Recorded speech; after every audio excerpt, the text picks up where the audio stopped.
Hello and welcome back to the Game Bet Match Podcast. I'm your host, Manny Friedman, along with my co-host. Brad Sloan, Back in the house, back in baby. the house, baby. 2 nights in a row. Yes, let's go. Let's I go. actually like what we did here with this format. Like, I think separating out the recap and the move for these slams. There's just so much going on. There's so much action. Like, It's crazy. Yeah. I mean, if we did the recap plus, all the US Open talk, it we'd might be be an 8 hour pod. Yeah, exactly. Exactly. We'd probably be potting until the matches start on Monday, right? Yeah, we Like, probably would be. Yeah, yeah. right. It legitimately could be. Like, I swear, I think the one time we had we've had some 5 or 6 hour pods. Yeah, it's crazy. It's crazy. And And that's like when we actually tried to cut it down because or was it Wimbledon or French Open where we started like 8 in the morning, went until 2 p.m. and I was like falling asleep. Like there was one where it was just like brutal, like miserable. Like there have been a couple where it's been like, yeah. But credit to our guests. We've had Piranha on, we've had Josh on, right, for one of those Yeah. preview pods, and they stayed through the whole thing. Like, Yeah. I gotta love it. yeah, Yes. I love Piranha, love Josh. It's a shame we couldn't get anyone. It's just tough where it's limited yeah, like the amount of time that we have available. And it's just tough to like coordinate with guests. Like especially when you bring like factor in time zones and those sorts of things. And it's just like, it's the other hard part of content too. Like everybody's trying to put out content at the same time. So it's tough. tough. It's tough, but But we did try to get a guest because we know we're not that good ourselves. We need a guest to carry us. yeah, for sure. Well, today I guess we have no choice but to carry ourselves, right? So, Yeah, we as I said today when I was singing Chinese songs, I have no choice, I have to try. That's a Paul Henri Mathieu quote from when he played Nadal at the French Open. He said, "I have no choice, I have to try." So I like bringing that one out. And I think that's a that's going to great be the theme of quote. today's podcast. That's amazing. All right, so let's pull up the U.S. Open draw here. Yeah, so I mean, I think we can start there. I mean, so in terms of conditions and Conditions, such, yeah. I don't know, man. They're trying to speed up the court, right? That's what I heard. They resurfaced this year. I don't know, man. I feel like it's so hard to predict how these courts are going to play. Like weather and such plays such a factor.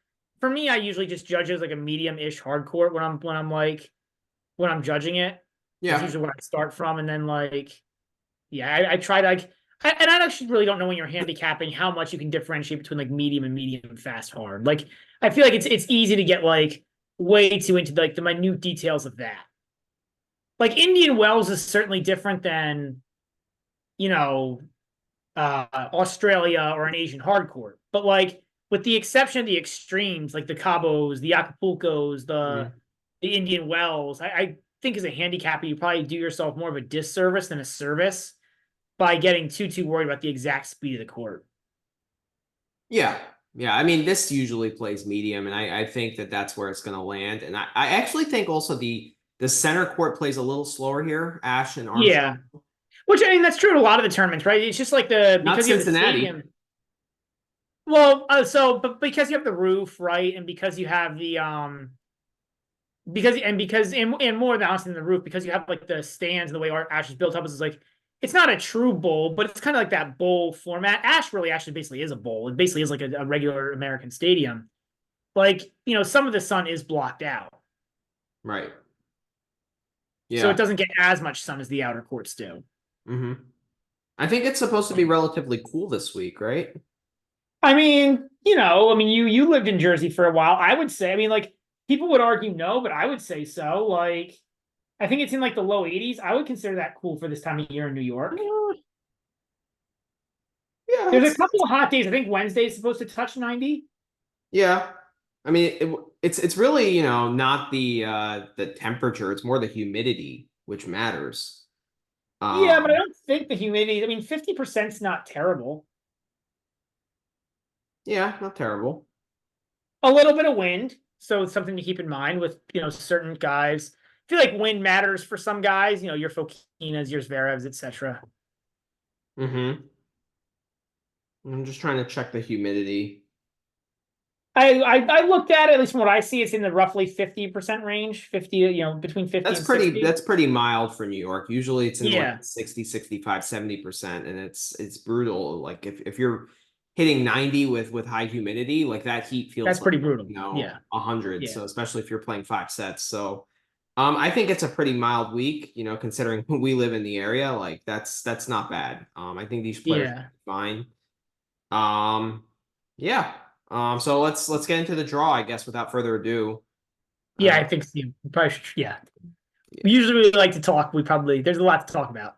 Oh yeah. Oh yeah. So I guess we'll start with the top half of the draw. These matches are played on Tuesday and Thursday. Tuesday, Thursday, Saturday. So center will play Mackie McDonald. Elliot Spizzirri, who qualified, he had a good qualifying run, fantastic match against Fonseca in the third round of qualifying. He'll play Mickelson, who should have been defaulted today against Sonego with a rare out of character ball smash out of the stadium that hit a fan. Yeah. So it's disappointing final for him. We'll see how he rebounds. We got I Mattia think he only won like Bellucci, 9 points on return or something the entire something like match that. Piranha Yeah, posted. Like it it was was a a pretty really poor poor match for him. performance. So Mattia Bellucci, one of my favorites. I really like him. He'll I play. like him a lot too. I think he's probably Yeah, he's really I good. will go over the matches, but I got to imagine he'll be a picky. He'll be a play for us against Wawrinka. Most likely, most likely. But I when I saw that, I didn't really like the line. I was hoping for a bigger Okay. line, but All right. I haven't even looked at it yet, so okay. yeah. O'Connell against Yari. Yari, he's been struggling, right? I think he's won like one match since Yeah, I don't know if O'Connell's been much better right. though. That's It's true. it's The match of so two I guess struggling that guys. small section, right? That group of eight. I mean, Yeah, normally you see that, right? But this is all day for Sinner, right? Like Sinner, I mean, Sinner shouldn't all day. really shouldn't drop a set I agree. I in agree. the I first actually three. think Bellucci is the is the toughest guy in this little section. I'll go with Yari just because of the serve, but I just don't like. I feel like how would Bellucci actually like beat Sinner, right? Like it would look better than the Baez match, but I think it would end up looking kind of like that. Where like it would be an entertaining match. If like I want to see Bellucci play Sinner, I think it'd be a fun match to watch. But I Hmm. don't know if Bellucci would have a ton of success on the scoreboard, if that Okay, makes sense. makes sense. Makes sense. The next section here we got Arthur Feast. He'll play Lerner TN. I think that's a fascinating first round match, honestly. Wame Munar will play Gabe Diallo.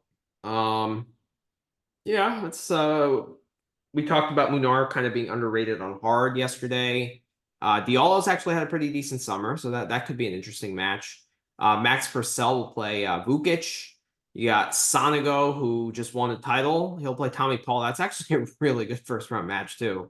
Uh, I don't know that I agree with that. I think it would be better, like, but we'll see what Sonigo has coming off the title. true, but this match is Tuesday night. Um, Was it that Tuesday night? I mean, you're assuming it'll be. It has it been determined? it's Have Tuesday night. Yeah, Tuesday night they on. released the night matches for Yep. Tuesday? Mm-hmm. Oh, why didn't they do Yeah. that? They Cool. just to show courts on Tuesday they released. So Okay. Sissipas will play Kokonakis. Oof, that's a tough first round for Sissipas. We'll get into that later. Nuno Borges will play Federico Coria. Tristan Schoolkate will play Taro Daniel. Mensick will play Felix Auger-Aliassime, the um, who got robbed by the call that we talked about Yeah. yesterday against Scraper. Flavio Caboli will play James Duckworth. Zizou Bergs will play Pavel Kotov. Fabian Marjan will play Hamad Medvedevic. And Dusan Lajovic will play Daniil Medvedev. Um, so thoughts? Um. Yeah. I mean, so pretty. I think a pretty tough quarter. I mean, the three obvious guys in this quarter to look at, right, are um Sinner, Medvedev, and Paul. I think, and Paul's been pretty good on hard courts this year. Yeah, I know he didn't play he so well struggled off the Olympics though. He lost to Caboli in Cincinnati. in Nakashima. He got beat pretty good by Nakashima in Canada. Yeah. Yeah, I know. I know the form hasn't been great for Tommy Paul in the past month or so. But he has generally played good tennis this year. So it's a little I think that's an interesting I I think he certainly is more interesting than Tsitsipas or even FAA Agreed. Agreed. or even Feast. I mean, Feast won Hamburg, but he's up and down also. Yeah, he's a So mess on quicker courts, honestly. yeah. He's really is. So um Um, he, I like this little section for Paul. Like I think he can round himself into form. I And mean, he should never he should never lose over a best of five to Sonego. Sonego's just too erratic over 5 sets to beat Paul. And plus, he's coming off a title. I think like not so mhm. much physically, but just mentally, right? Like that's a big deal. Like I I think think Sonego Sana goes live to win a title's set. bad. What? I think Sana goes live to win a set. Yeah, I would agree with that. He's probably live to win a set, but I don't know if he wins the match. Right. Um, Purcell, Vukic, those are two guys that Paul should crush, honestly, just from like a matchup perspective. Yep. And honestly, all those round three guys are also. So Paul really should make the fourth round against Medvedev. Or I'm I sorry, mean, against Sinner. It would be if against there were Sinner. odds for a Sinner Paul round of 16 match at like plus 100, I'd probably take that. Yeah, I think that would make sense. Yeah, I mean, because I don't see who beats either of those guys. I mean, the obvious guy is Feast that could beat Paul, and Feast could beat Paul. I think that's possible, but I don't think it's I actually particularly. think like Tien and Munar are actually really tough matchups for Fees on this surface. Like I feel like those guys are just I gonna hear what you're Fees saying. to Yeah, because they're overhit. more grinder types. I think that makes a lot of sense. They're gonna force him to overhit, like, and he can't help himself, you know? So true. Yeah. So, and if he has more time on the ball, like the chances that he can, hit the corner is higher. But if he's rushed in any way, it's a disaster. Yeah. I, So I agree. yeah.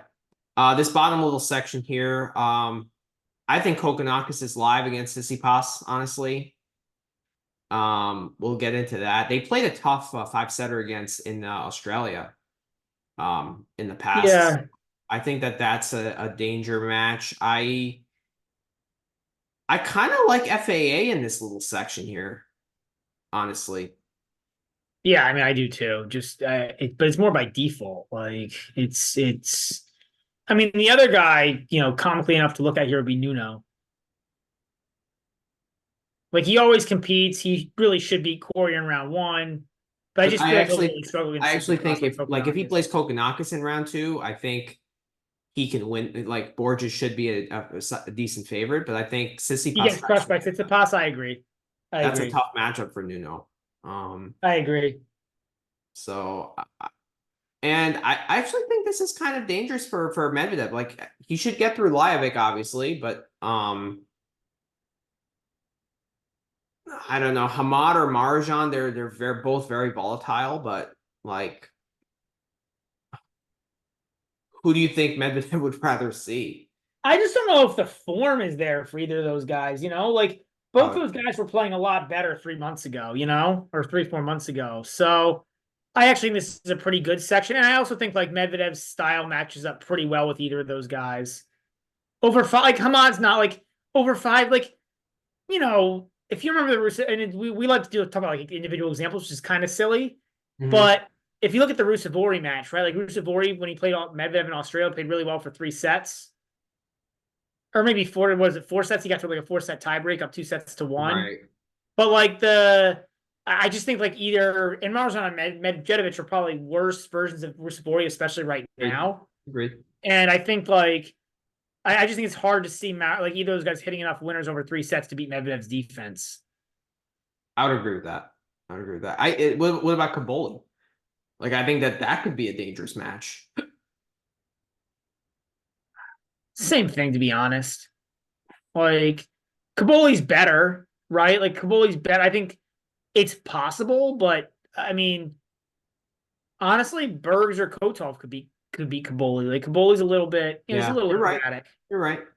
Um, Duckworth could beat Kaboli. yeah, Like yeah, Kaboli is not a shoe in into the second round there. So no, no. you're right. You're right. And if Medvedev has to play Bergs, Kotov, or Duckworth, like it's smooth sailing, right? Like those guys Yeah. would not have any problem. But yeah, So as I far think in the end, for me, like if you look at the betting, if you look at the odds, getting into yeah. the betting piece of this,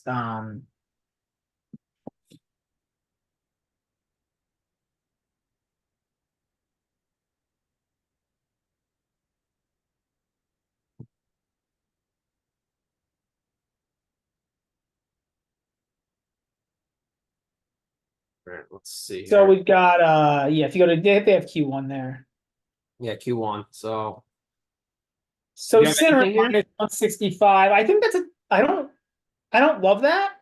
Um I do think center probably wins the quarter, but I don't know if it happens 60% of the time. Um I there's a lot of question marks there between the hip, right? Which is not the original hip. And now we've got this controversy over his head, which who knows how it affects him. Mm-hmm. He seemed to handle the first press conference pretty well, but I don't know how that will or won't chase him. You know what I mean? I honestly don't know. We'll see. Um, the Yeah, problem is I don't know who he's a he. level-headed guy, and like I don't think it's necessarily going to affect him, but like who knows, right? There is a Yeah. yeah. I agree. Um, like my point is, I think there's too many question marks to back him. Agreed. Agreed. I don't know that there's anybody I like here to like the odds given to win this quarter. I think Medvedev and Paul are pretty fair prices. I mean, you can make an argument for either of those two, but I don't think either are amazing plays. I would like Paul, but the fact that Paul has to beat both of them to get there, I think that's tough, right? Like I'd need like 15 or 20 to 1 to hit Paul. Um, Medvedev is interesting to me just because like he's on the opposite side of Paul, and I think if he finds his form, I think he's live against Sinner. Like I think the fact that that match is later in the event helps him, you know? Yeah, yeah, yeah, that's fine. I think so I watched the Bet Rivers podcast earlier Yep. today. They made a good point. Like statistically, there's very little difference on hard courses here between Medvedev and Paul. Now, I don't know how much that matters because I think to your point, like I think if you're, like just Medvedev's proven it so much more in like in Yeah. slams There's a and mental gap there too. I also think Medvedev is at times, I don't know, at times it feels like he's at the point in his career now where slams are the priority by far. Not that Masters and things don't matter, but like his slam results have been pretty good this year, right? Like Semis Wimbledon, final of Australia, and fourth round of the Roland Garros. yeah, so that's pretty good. It's pretty good, yeah. Yeah, I don't necessarily agree with that like slams are only priority. Like I think he tries I think he's pretty professional and tries like equally hard at all events. Like I think don't it's see more that. about training and peaking. You know what I mean? Yeah, I I would just agree with that. it feels like this year he's played a lot better at the slams than the other events. You know what I mean? Like I think if you yeah, I don't like it certainly isn't at the Djokovic level yet where like only slams matter, right? But I think it's like he's moving in that direction. Okay. Um That's the only one I was thinking about Medvedev here. It's just that the form has just been too poor for me to get there. yeah, I agree. I can't get down with anybody here to win this quarter. Yeah. All right, let's move on I to do the have a pick on one of these guys, but I'll leave that for later. okay. All right, like an outright. I have yeah, or in each way potentially, yeah, yeah, Okay. All right, or to make the final, yeah. interesting. All right. I Second think it's quarter. one of the things we're going to disagree with, so it'll be our first good discussion. Alcaraz against Lee Two. Alcaraz turned his ankle in practice today, so we'll talk about that when we talk, I guess, about his quarter price and stuff. Shapo will play Bodik van de Zandschulp. I wish I could bet the over on unforced errors in that match, but I don't know Yeah, if that's an really. option. Double faults, but I'm sure the over on double faults will be a super high line. Like, Yeah. Diaz Acosta and Gaston. Ew. that'd be Gigi, a better match on a clay court. absolutely. Zhang against Draper. That might be the best match of the first round. That's a really good Pretty, first round match. pretty good. Tabilo against Gofan. Pretty good match there. Coric against Manarino. not great. Fonini and Thomas Mahak. Yeah, it's sad how far Manarino's fallen off, man. It's crazy. I mean, you called it actually in our preseason pod that like you thought that he was the top guy due for regression most. Yeah, Good I just call. didn't think regression would be that bad. Like this bad. Like I thought regression was going to be like, back to like 50, 60. Right now he's not even playing at an ATP level. I think he's lost his last like 10 or 11 matches. Like it's Yeah, weird. like right now he shouldn't be on the tour. It's Like weird. based on his current level, he should be playing challengers. Like 100%. And then Mute will play Corda.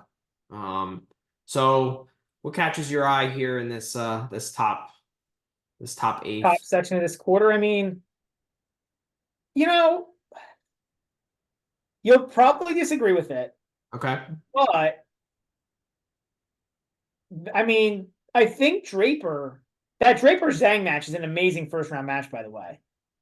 And I Draper, I think it's good. I don't think it's great. I think Zhang is like, I mean, we'll see the price, and if he's a good enough price, I'll probably still hit it, but I don't like necessarily believe in him. Like I think he's actually been pretty poor, and quicker surfaces has not been good for him.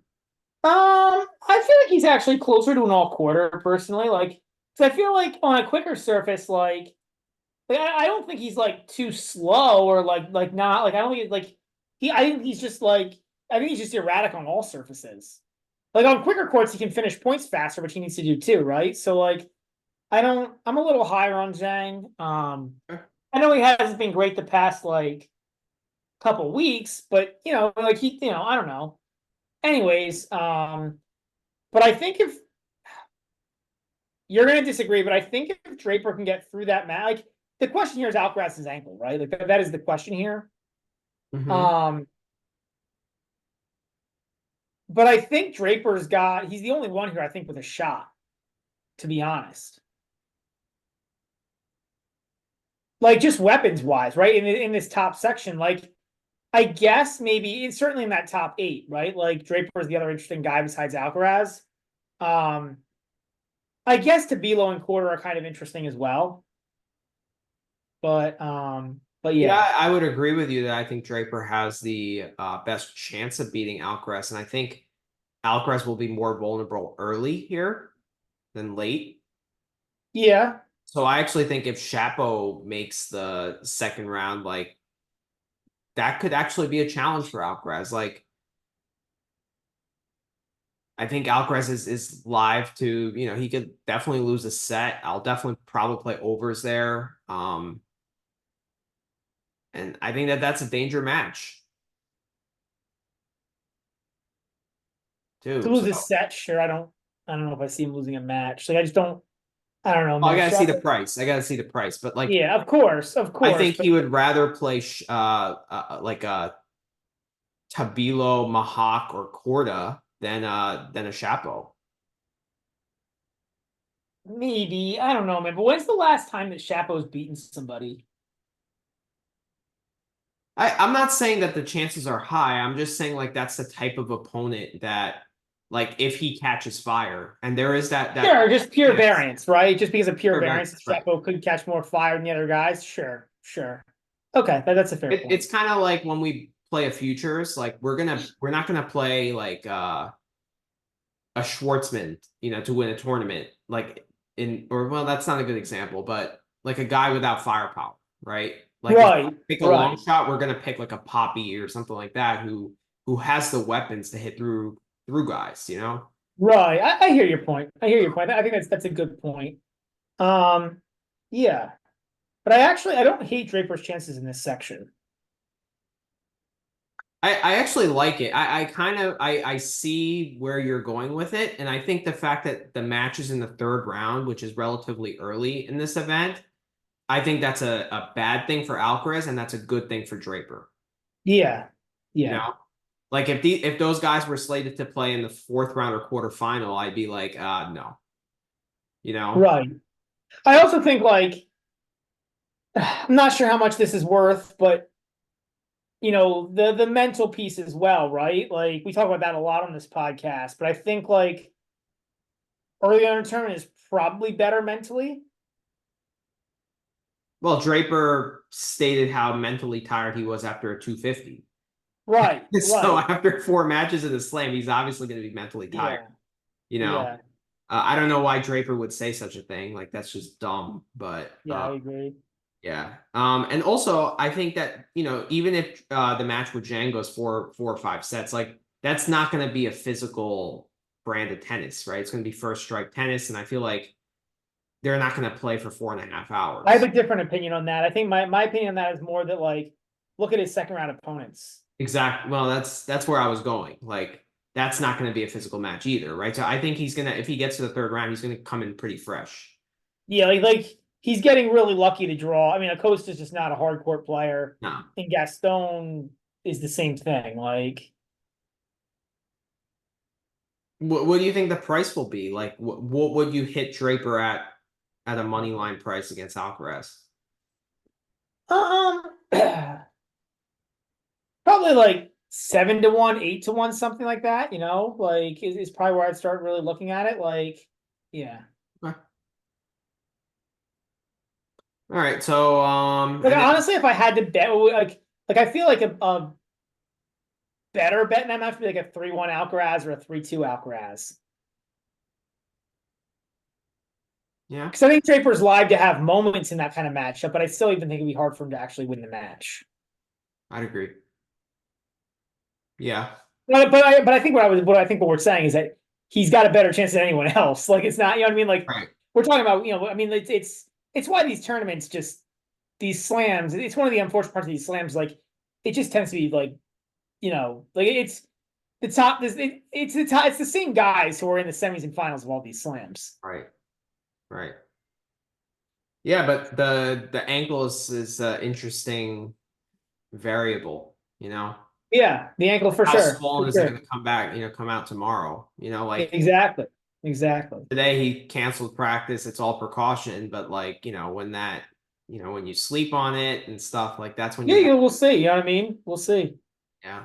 So, Tabilo Goffin, it's a pretty interesting match, I guess. Um, Coric Manarino, I have no interest really, and Fonini Mahak. Has Fonini played on hard court at all since the I Olympics? I don't think so. I don't. I mean, he hardly plays anymore. We're not. I mean, I don't know if he has or not.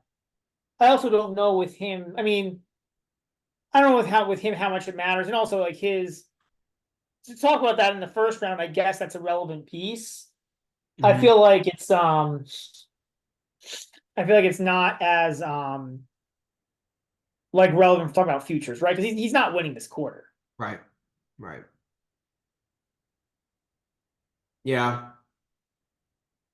Yeah, I don't really see any of these guys really have a chance to win the quarter. Um, Corda's just a Yeah, really hard it's guy to hard to beat. see anybody beating Alcaraz in the first 4 rounds of the tournament. It is, yeah. Yeah. Who do you think gets out of this section? Yeah, Like, so I actually looked at this. I think it's like when I did the odds out, like I actually like try to predict like down like I like take percentages of who I think has like like X% chance of winning, like these sections. And I think I came out with like 33% to below, 30% quarter, 37% like everybody else. interesting. So I think it's pretty coin flippy between Tabilo, Porta, and the field. And like maybe I mean I may be stupid, I may not be, right? Like I'm just saying that when I looked at it, this is what I came up with. You know what I mean? Like I'm not saying that like my opinion is intelligent. I'm just, that's just kind of what I Yeah, came up with I based. probably say like 30% to below, um, 25% Corda, maybe 10 to 15% Mahawk, and then everyone else. Okay. So yeah. And then this bottom section of this quarter, we got Demonor, who's coming back from injury. I don't think he's played. Nope. This He might have played the UTS, but yeah, he hasn't played any real right. tennis. He'll play Marcos Giron, whose retirement speech was at the Newport Hall of Fame, right, when he Yeah. won that title. He's been awful since then. Otto Vertinen, who qualified, he'll play Quentin Halise, who qualified. Talk about two big hitters there. Um, Navoni will play Altmaier, two clay guys. Dan Evans, who's been god awful. He'll play Kachanov, who's also been pretty bad. So Yeah, that I know. I this know. little section is just It's a it's really disappointing section. Like, ugh. it's just, I mean, honestly, like Demoner, and we'll talk about we can either talk about the bottom eight now or later, but like it's I mean, this is all about Demoner's health, right? If Demoner is healthy, he should carry this section. Otherwise, I mean, maybe Kachanov. I don't know. Like, just like I he's better than anybody else here, but he's in pretty bad form himself. The reality is, I mean, it's not even really relevant from a futures perspective because like they're just getting squashed by whoever in the top half of this section. Like, yeah, yeah, with the exception of Demonar is actually healthy. right, right. I kind of want to see his match against Giron. I would need to see. There's no way I would take a Demonar. Like, I actually think the Demonar price is pretty good. But there's no way I would bet it pre-tourney. Yeah, yeah. Like, I Well, want to if see. he's I want to healthy see and him beat. if he's healthy and What? flying, if he's healthy and flying around the court, though, like, is that price going to move? If it does, it does. You know what I mean? Like that's like I'm willing to risk that, given that we don't know what his I agree. status is. Like, Yep. And then the bottom half of this little quarter, it's Arnaldi against Svajda, who got in as a lucky. Oh no, he played Winston-Salem, so I thought he yeah, was a he's a wild card, I think. wild card. Yeah. Matthew Forbes, who won the Kalamazoo, I believe. I believe that's I believe he won Right? Kalamazoo. I think that's how he got in. Yeah. Yeah. He'll play Roman Safulin. Constant Lestienne will play Jordan Thompson. And then Timofey Skatov and Huey Herkash. Like, this is such a weak eighth. Well, I mean, that's why, right? Like, if you take the whole eighth, that's why if Demoner is healthy, I like nobody should come close to stopping it. honestly, I with how weak this section is, like, let's look at quarter prices now. 12-1, but then yeah, the problem is he gets there and then he's gonna get squashed by Alcaraz. Like, I mean, the bigger problem is, if I know he's healthy, 12-1 looks pretty good. right. Because like he's just so like I think he's pretty likely to make the quarters, and then he's just got to find like, can he find a win 1 out of 5 against Alcaraz or one No, out of it's more than that. 6? It's probably more like 1 out of 8 or 1 out of 9, in my opinion. In a slam, Yeah, yeah, you might be right. you know? Yeah, And then Draper would be the next guy. I mean, I think he should be priced higher than Kachanov or Hubie for sure, but I just don't trust him physically. And he has Alcaraz in the third round, you know? yeah, So yep, that's yeah. really the only guy that I could sprinkle here. Korda, I understand he has upside and stuff and talent, but like he could be god awful like he was against Busta in Cincinnati. I can't trust Quarter to win 5 matches at 11-1. And he's so match to match. Like one match he's That's my point exactly. Yeah, it's like terrible. Like prior form doesn't really matter with Korda. that's what I mean by I can't trust him to win 5 tennis matches at 11-1. Yeah. Like, I know. Yeah, so I do have plays for the top half. So to make the final, I have 3 plays actually. Interesting. I've got Where's the to make the final? Oh, right here. Okay. Shoot. yeah, so I've got Paul at 66, Draper at 100, and Tabilo at 150.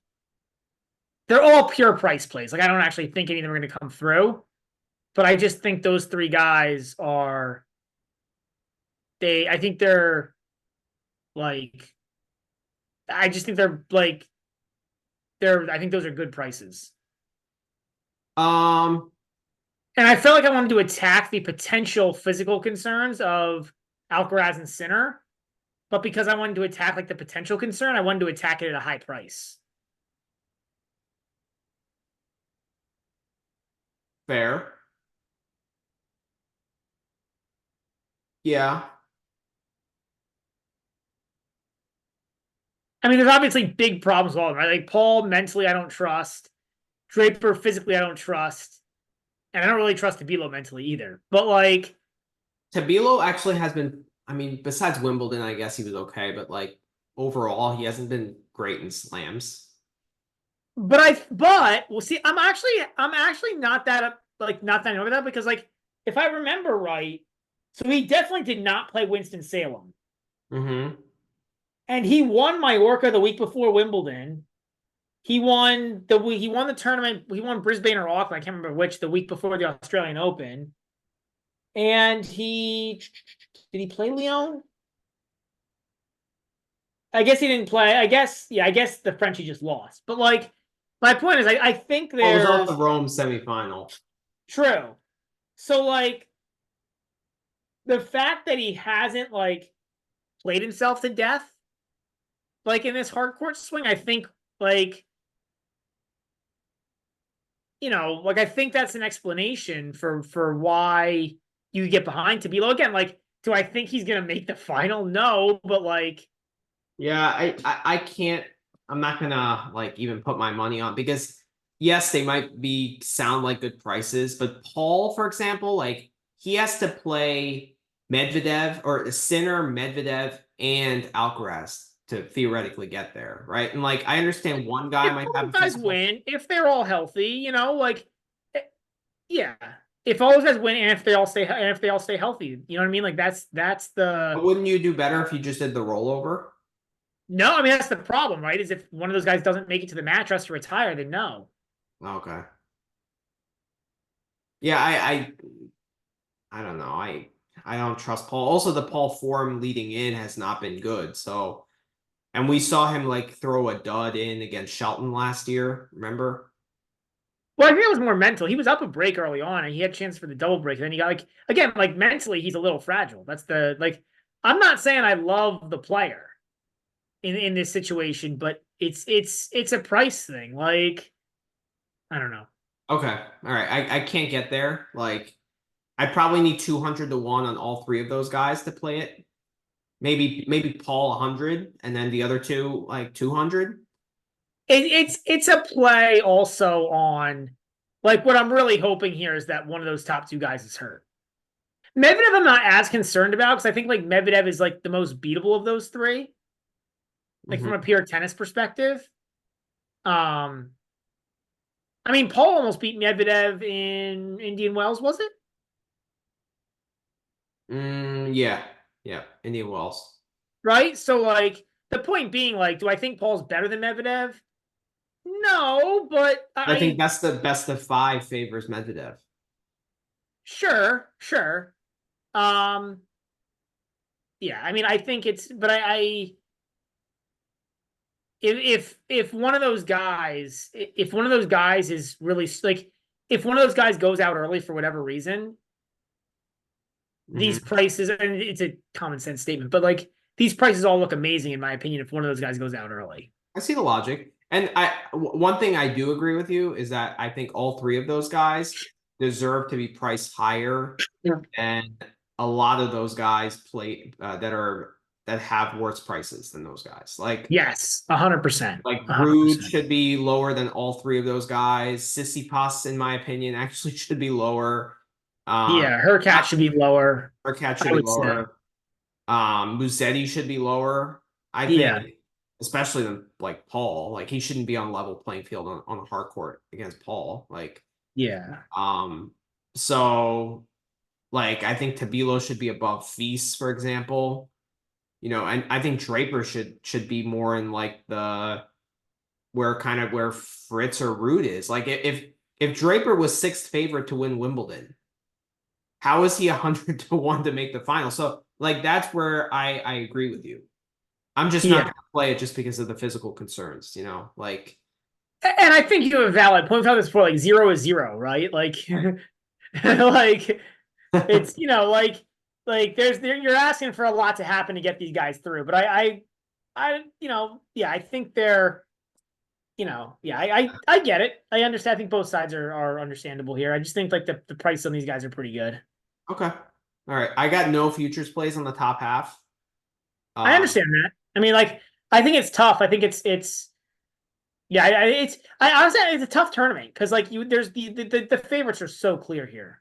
but there are a lot of injury question marks, like more so than ever before. Like Sinner has his thing, Alcaraz now has the ankle. Yeah, Djokovic cancel practice. But again, like with Djokovic, it really doesn't matter. Like I've kind of Yeah. felt that. Yeah. Like I almost feel like he tries to create an injury to, you know, like have this Herculean episode of like You've overcoming. said that. It also could be that he's just super precautionary about stuff. Like there's just like he knows he doesn't need to risk it. Like he's like the old veteran that like he knows what he needs to do. Right. Like he knows he can show up in round one against Radu Albot and use that as his practice match. Right. Like Right. Exactly. Yeah. All right. So let's go over the bottom half now. So the third quarter, uh, Casper Ruud will play Bu Yunchikote. We'll talk about that match. I think that's an upset that could happen. I agree. Monfils will play Diego Schwartzman. Matchup of two veterans. Jan Choinski, who qualified, will play Carvalles Baena. That match is another clay court match. I have a bet there too. We'll go over it. Shang and Bublik. Ew. Really? You think Shang is you? I mean, Shang is. Well, Shang had two withdrawals against Rinderknecht, and then he couldn't play against remember who. But he was supposed to play match in Winston-Salem, and he couldn't play. I mean, that's been the problem for Shang, right? Is he's like physically weak. Yeah, he retired against Rinderknecht and he withdrew from Winston-Salem. Mm-hmm. Though the Winston-Salem withdrawal was a little shady. He like won his match, and I think he like that same day, similar to Quarter last year, he announced his withdrawal. Yeah, it's weird. Weird. I mean, I don't know if it's weird. I think it's just like, some of these guys, like, we talk about it, right? Like motivation levels and 250s a week before slams. Like, there's usually a couple guys who are there just to get like X number of matches in. And he's like, you know what? Got my 2 matches. I'm good to go. Like, Shang's coach, Martin Alund, he used to coach my brother. Really? That's cool. That's cool. That's pretty cool. That is a cool connection. So bottom half of that section, you got Hugo Humbert will play Thiago Monteiro. Dom Stricker will play Komasana. Stricker has points to defend here, so that's going to be which is funny because they're important points. Like he's already outside, I think, of the top one. He's well outside the top 100. Yeah. Yeah. So these are this important week for him. Ramos Vinolas will play Berrettini. Ugo Caraballi will play Taylor Fritz. It's a pretty weak section, honestly. It's a really weak section. Like I think I'm not very high on Fritz. Like Fritz hasn't been that good recently. Like losses to Nakashima and Cincy, and then who did he lose to in Montreal? It's not somebody who you wouldn't want to lose to. Yeah. Cord. Oh no, Cord. He lost to Cord. Okay. That's okay. Okay, but like straight sets. 4-6. Like it's not good, but it's not terrible. Like I would prefer him to win that match, but it's not terrible. Yeah, it's all right. But I kind of like. I mean, let's go over the bottom half of this quarter, but.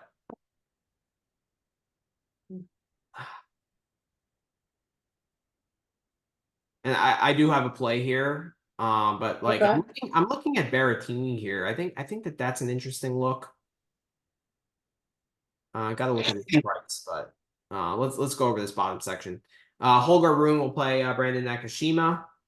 Arthur Cazzo will play Karena Busta, who retired against Michelson in that semifinal in Winston-Salem. Yoshi Nishioka, Meltdown Yoshi, will play Miomir Kecmanovic. A match just seems like an absolute disaster to bet, but discuss it later. Riley Opelka will play Lorenzo Mazzetti. Then you got Francisco Cerundolo will play Sebastian Offner. Mapechi Pericard will play Tomas Martin Echeverry. Alexander Muller will play Adam Walton. and then Matthias Martyr will play Zverev. I think Rusevori. Matthias? Matthias Martyr. No, it's a Maximilian. Yeah, yeah. Maximilian. So oops. I think Rusevori was supposed to be in that spot, but he had to Yeah, he withdrew and Martyr took his place as a lucky loser. Mm-hmm. So let's go over quarter prices here.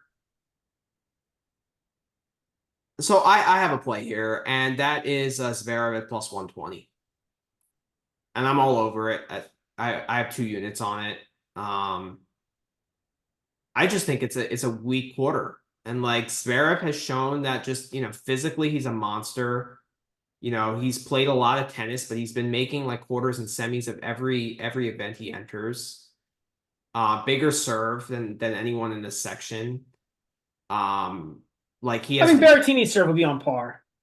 It would. That was the other guy I was looking And at. Fritz's Like, serve isn't that far off. Like I mean, there honestly, this is if Well, you're the looking for fact- good serving, this is a pretty damn good section. Like Pericard, Bublik, Fritz, Zverev, Berrettini. okay, but like they don't have the ground game to complement that, right? Well, I'm not saying it. Those guys. I'm not saying Pericard's gonna win the quarter. I'm just saying like in terms of serve, like Zverev is Zverev wins this quarter because he's a better player. And I think like the fact that Berrettini and Fritz are gonna like beat up on each other in the second round, like I think that adds value to the Zverev price. Because I think that those 2 guys are really the only 2 guys that like could possibly trouble Zverev in this yeah, quarter. so I would theoretically agree, except for the fact that I think the winner of that I think has an easier third round match, right? Who's the third round match for the winner of? Yeah, I mean that's the thing. Like, I mean,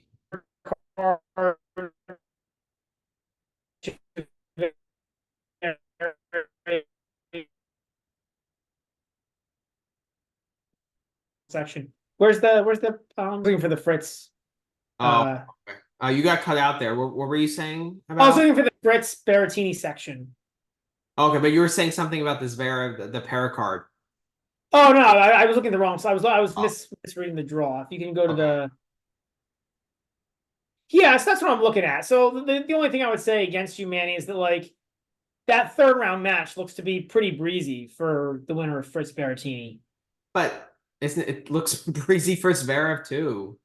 Like Etch, Pericard, Cerundolo are all. I agree. Like I understand this Zverev pick. And then for everyone's me, like, "Oh, Holger Rune is like good against top guys." Like, what has he really shown against top guys recently? he's Not able to much. win sets. He's a hard time winning matches. He's able to win sets. I And yeah, I'm if not.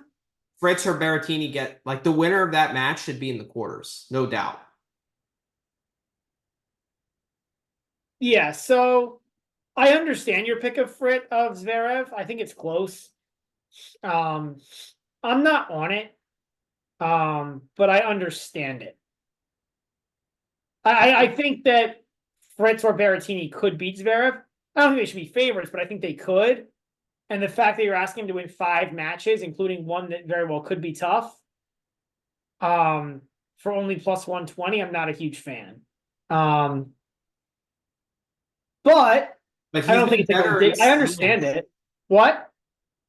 He's been better in slams recently, and he's been like better at kind of winning matches he's supposed to win easily. Like that's been an improvement in his Zverev game. And also like Berrettini, I like, obviously I think he's very strong mentally, like very good tactically and stuff, but like he hasn't proven it recently in best of 5 that he can go on a long run. I understand that.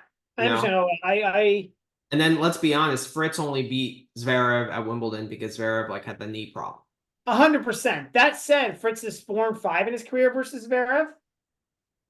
So, and 2 of those wins are United Cup in 23 when Zverev coming off of injury, and the winning in Wimbledon against an injured Zverev. So I'm not saying Fritz is likely to beat Zverev, but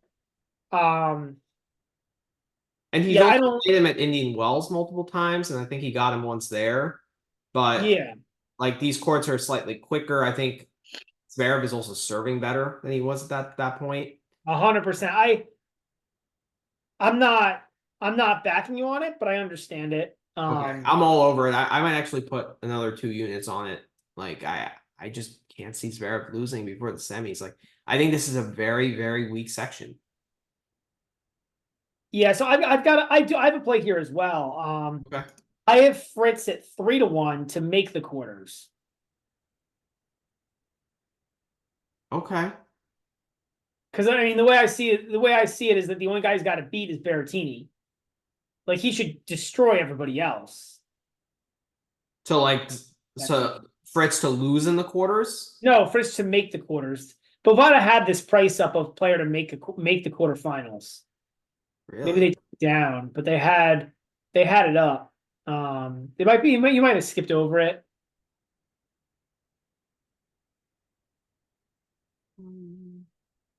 Oh, to There, reach the the quarterfinals. quarterfinals. They don't have it on very many players, but they do have it on Fritz.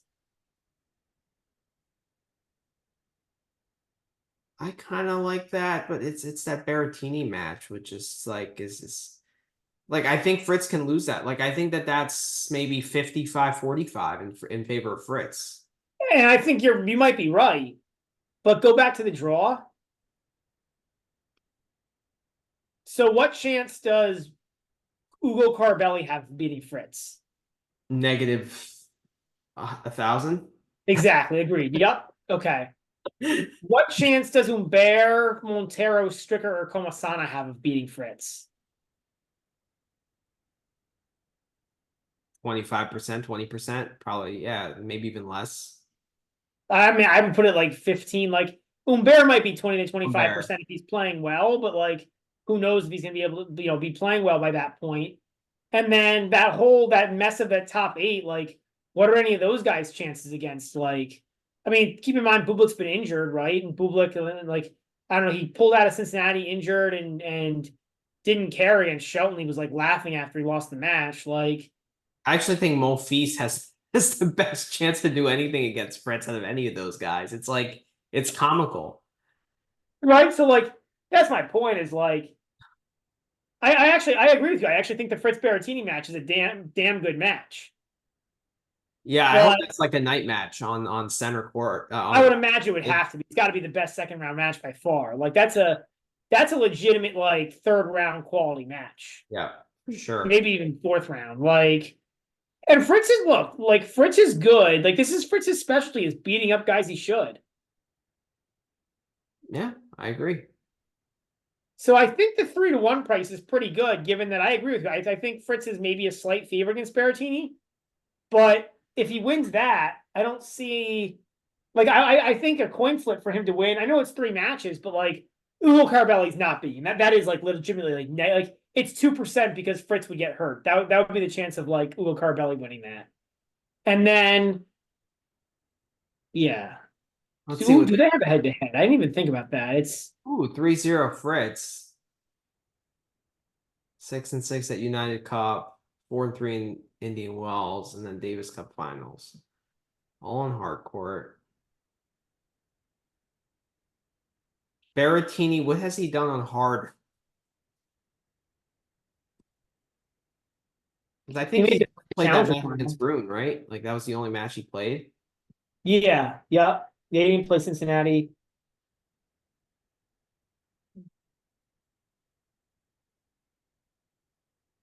You know what? I'm gonna back you on it. I'm gonna back you on it. I like it. You want to make it GBM? Let's just have some Yeah, fun. let's do it. Have some Let's fun. see. Let's have some fun. All right. Yeah. Good call. Good call. I mean, yeah, if he gets through that Berrettini match, it's pretty smooth sailing for him to till the quarter. But I still love the Zverev to win the quarter. Like I think I understand that because I don't like Fritz against Zverev. Like that's why I like the 3-1 to, you know what I mean? Like that's why, like that's why I like the three. Like it's literally just the math of like 5 matches. And like I'm not saying I think Fritz will beat Zverev, but it's a good matchup for Fritz. But like, oh, apparently they released the full schedule for Tuesday. Mhm. But I think that like Fritz has some sort of, or Fritz or Berrettini. would have some sort of hope. Like, Yeah. Yeah, I wish they had the Fritz to meet Zverev in the quarterfinals. Like I wish so they like, had. like so like man, so like my minimum buy point on Fritz to win the quarter was like plus 150, which is so it's not that far off. Like I get your pick. Oh, Zverev, you mean? Yeah, on Zverev. Yeah, so like I don't think your pick is like ridiculous. Like I'm just not on it, but yeah. Okay. I guess since we talked about the first quarter already, I also have Zverev to go further than Sinner at plus 160.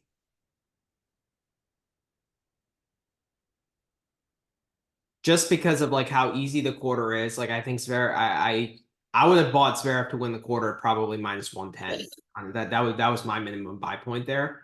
Um, Okay. and then like Sinner has tougher roadblocks. He has, also the physical concerns, the mental concerns as you brought up. And then he has to play potentially Paul Medvedev and Alcaraz. And like Yeah. Zverev could theoretically make the final. Like it's really, I mean, he's most likely gonna have to play Djokovic in the semis, right? But like Djokovic is probably what 65-35 to win that, right? So like I think, and then if Sinner makes the semis, he'd have to play Alcaraz in best of five, which hasn't been the best for him. I get it. I And if, get if it. Alcaraz makes it to that point, that means he's healthy, right? So you can rule that out. The injury concerns, like if he makes it there. So I don't know. I think at plus 160 is a pretty damn good price for him to. I get it. I'm not telling you on it, but I get it. Okay. All right. So bottom last quarter, we got Andre Rublev. He'll play Thiago Seyboth Wilch. That's a rematch of their Australian Open first round It match. is. Yeah. Yeah. 7-6 in the fifth. I remember. Yeah. Eubanks, who actually played a lot better in Winston-Salem. He'll play Arthur Rinderknecht. Um, Hugo Grenier will play Max Kruger, I think is his first name. Mitchell Mitchell, Kruger. who Manny, qualified. we saw Mitchell Kruger play at Newport from like 5 feet away. How could you not remember his first name? That's true. Good point. Good point. Uh, uh, Honestly. who did he play? He lost to Alex Bolt, right? Yeah. Yeah. Marton Fucsovics will play Yuri Lehechka. That match smells like 5 sets. Like just looking at Okay. the two guys, right? All Like it right. just feels like it. Baez will play Darderi to clay quarters. Sumit Nagal will play Talon Grigspor. Rinky, your favorite guy, Yeah, my favorite guy on the tour, uh, Rinky. Yeah. will play Fokina, not your favorite guy. No, Well, you Fouquet like used to be him. one of my favorite guys. I still love Fouquet. That's true. I I like just him don't bet him as until much as I I used to place a because his bet form on. is so bad. What? I like him until I place a bet on him. Yeah, that's brutal. Right? Which I did in this match, which we'll talk about. Um, Jacquet will play Grigor Dimitrov. So thoughts on that this little section? I mean, so Rublev will what? So I have a couple of thoughts. So first, what a bad draw for Rublev. Like I think Seaboth Wilch is an absolutely brutal first round opponent. Yeah, Um, I agree. Not a guy I you want. don't think Eubanks or Renderneck is a cakewalk. He'll win that, but I don't think it's a cakewalk. Mm-hmm. And then Lehechka's a bad matchup for him too. So I think it's like about as bad a draw as Rublev could have gotten. It's pretty bad. It's not what he wanted to see. It's like three guys who could, who play really aggressively and are gonna try to, take the racket out of his hand almost, right? Yeah, yeah, So it's a lot of ball bashing. yeah, Rublev's yep, matches, right? yeah, Um, yep, I still would back him to get through it though. Like, I don't know. yeah, probably. But I'm just saying, like, Yeah. I don't think it's a great draw for him. Um, This bottom section, um, I mean, that's Dimitrov all the way, right? I agree. I mean, Foki theoretically, but it's a And little bit windy, and Foki's form has not been good. Plus, Foki's been like, was he sick at Foki, times? yes, He's been having issues with like he's been I like disagree. I disagree with that. Foki's actually been decent in this summer hardcourt swing. He hasn't been terrible. Lost 6-3 to Tiafo in Cincy, and then in Canada he lost. He had to retire against Arnaldi, but like I'm not too concerned about that given he played against Tiafo. And then beat he did Medvedev, beat Medvedev. He did beat beat beat Medvedev. Roman. So it's Yeah, not terrible. yeah, he's been better. He's been better. And then like he outplayed Kaboli. He just like fell apart mentally in that match, you know? Well, but that can always happen to Foki. Yeah, I know, but that's expected. So like we expect him to fall apart mentally. How well is he actually hitting the ball? Fair, You know? fair, So like fair. the mental part is always a variable in our cap, but like depending on how well he's playing, that's what I Yeah, and I depends. guess Greek sport. You kind of forget about Greek sport because he's not seeded, but Greek sport could be a potential threat here too. I agree. I Mm. agree. Yeah. All right. And then this bottom section of the quarter, we got Shelton will play Dominic Thiem in his last slam match. Yeah. Nardi will play RBA. Nardi's like he hasn't played at all recently, He played a few weeks ago and he retired in a match. Like 3 weeks ago or something he played. but like he's really fallen apart since that Djokovic win in Indian Wells. Yeah, he has. He has for sure. Like he's lost 1, 2, 3, 4, 5, Yeah. 6, 7, 8 of his last 9 matches, and that one win was against Goffin and Den Bosch. I mean, some of that could be he's just not good on grass, but yeah, it's been since Monte Carlo, it's not been good. Yep.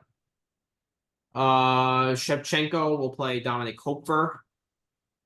Kovacevic will play Tiafo.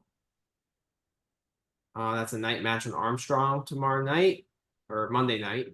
Popperin will play Sunwoo Kwon. I have a bet there. Bet I really like actually. Pedro Martinez will play Kasnikowski qualifier. Laszlo Giri will play Jan Leonard Struff, and then Radu Albat will play Novak Djokovic. Um, I mean, we're probably gonna get a Shelton Tiafo third round match. That's what it's looking like. Yeah, which will be fun from like that'll be fun from like a viewership perspective, right? Mhm. Like I don't know how good of a match it'll be. I mean, like, but it should be pretty good. If it, I mean, that's got to be a night match on Ash. Has to, So has to be, you know, so like that should be a fun match to watch. Um, yeah, I mean, it's tough because even this quarter, I think like this bottom section, like I just think Djokovic kind of blocks everybody out here. I agree. Like I don't like Shelton doesn't have the right kind of game to beat him.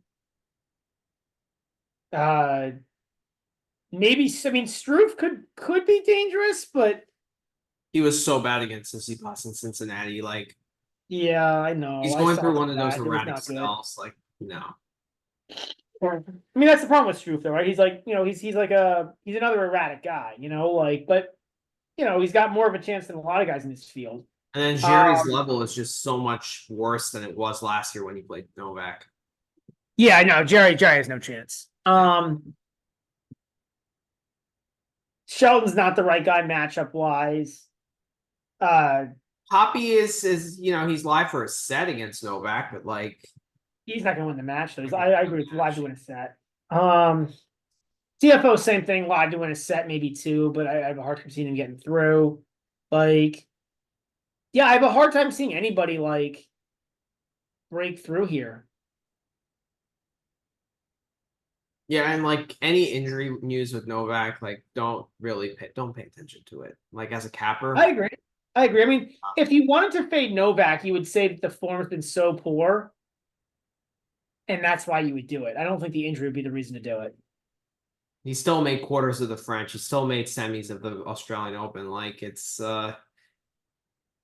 finals of Wimbledon. It's But it not hasn't been pretty. no. Yeah. But I'm again, saying that's why. I hear what you're saying too. Like, just like don't look at that like, oh, he's hurt, time to fade him. Like I that's agree with not that a good take. thing Yeah. to do. Yeah. No. Um like if you want to play overs and stuff like that, and you have like, a matchup, like you like the matchup there, like that I understand, but like just use caution. That's my Yeah. advice. I have Novak to win the title at 2-1. And you're probably not going to agree with that, but like I think he has a pretty easy quarter. I think like he's a shoo-in into the semis, but obviously I'm not going to play him at minus 250 to win the quarter. Was it Yeah. 225? Like, no, I'm not going to do that.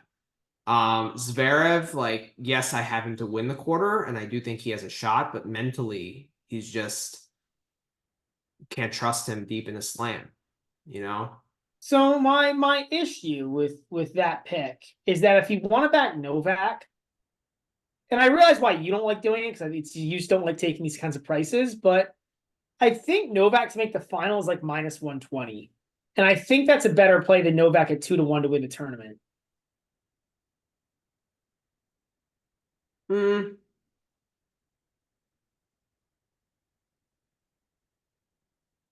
Because, like, do you think if he makes the final, he's 60% likely to win in the final? Like, that's the difference in the break-even price, Hmm. roughly. It's actually probably a little bit more. It's probably more like 60, like 61, 62%. But I do think he's going to play Alcaraz a lot tougher here than he did at Wimbledon. Like, and I think that Olympic match gave him some tactic that he can use. And Yeah, I think I the mean, chances that Djokovic makes it there is way higher than Alcaraz. Just because well, of the I agree with that, right? But like, the question is, do you think like if Novak makes the final, you think he's 60% likely to win? Six like, yeah, I I I think he's 60% likely if he plays center. really. I do. But you would put Novak as a favorite against Sinner? Well, it's all has to do with the cumulative physical effect of the previous 6 rounds. And I think Sinner is going to have to expend a lot of energy to get there.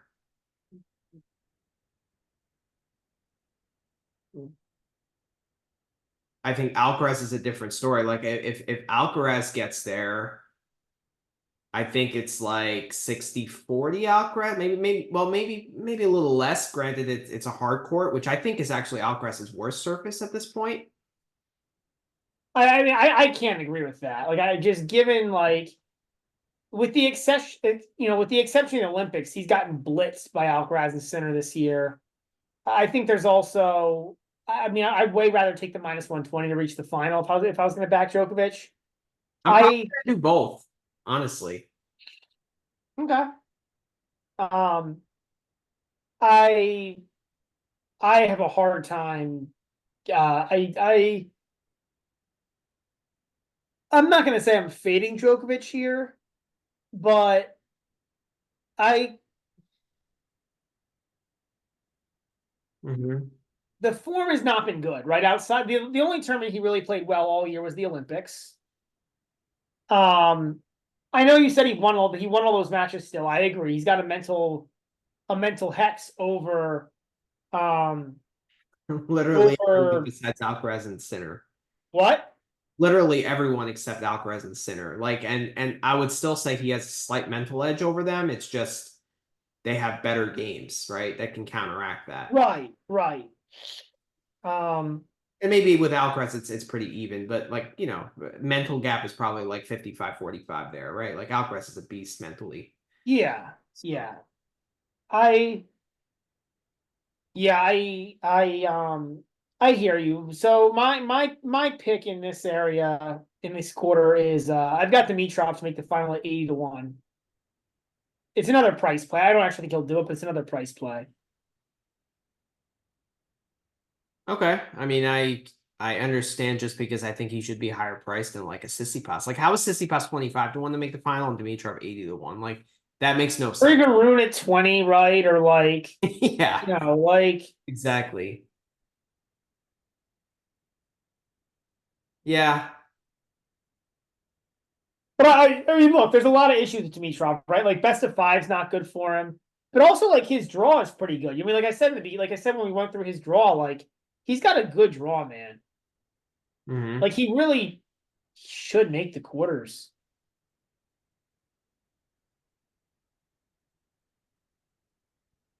He should. It's just the problem is when he gets there. uh,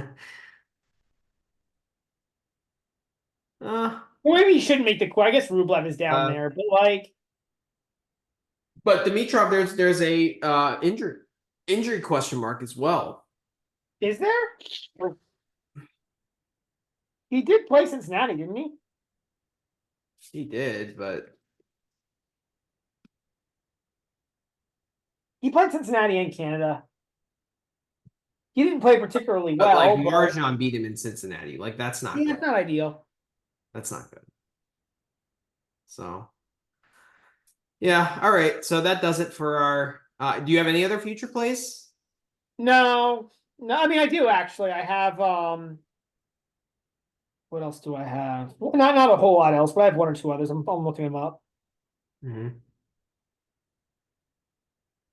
I've got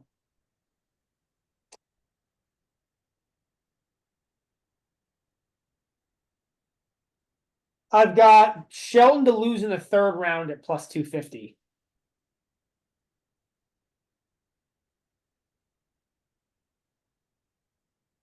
I think that's a 50-50 match with Tiafo. Right, so I'm getting plus 250. Like who does he play in the first round? Doesn't he play like Vinolas or something? Or no, he plays team. He's not like team's not beating him in the first round.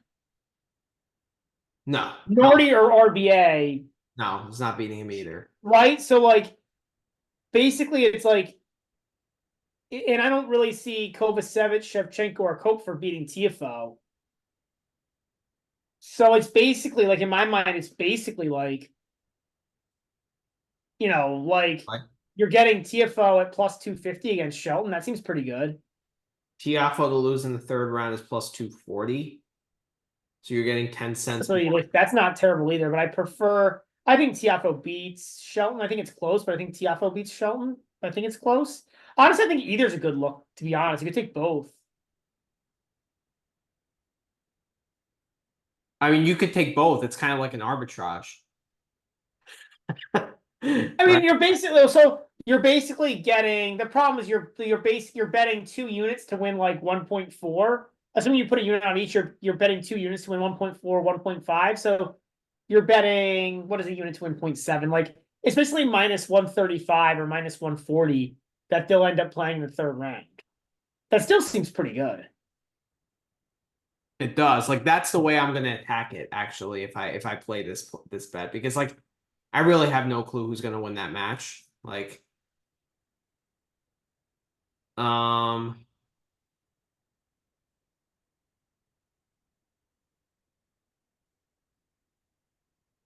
you know what? I'm gonna do 2 units on both to lose in the third round. So basically them to play. So basically what? Basically that for them to play Right. in the third round. Right. That's how I'm gonna play it. All right. I like that. That's good. That's a good call out. I didn't think about that. Looking at their draws. Uh,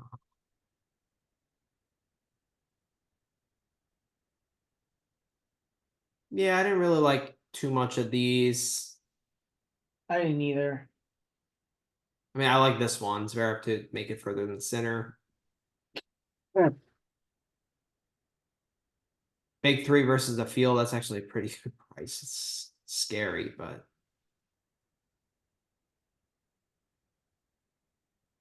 Yeah.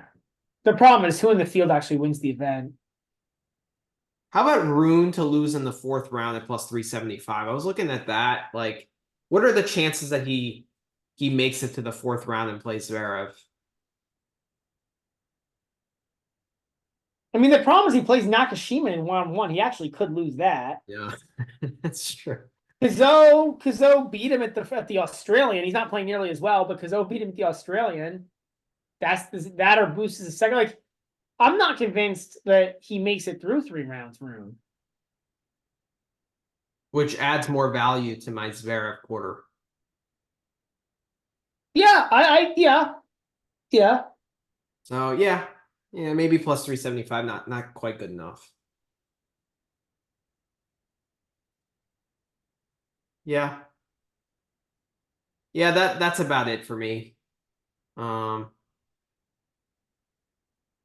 Sinner and Medvedev to meet in the tournament plus 170. Yeah, it's too many question marks with Medvedev too. Should happen. Like I was I looking. think too many question marks too is Sinner, Yeah. Like, I agree with you, should happen, but What about Rublev Novak? Yes, at plus 250. You brought up the point that Rublev has a tough path. I hate Rublev's draw. I actually think Rublev could lose. Yeah. Rublev could be out by round 4.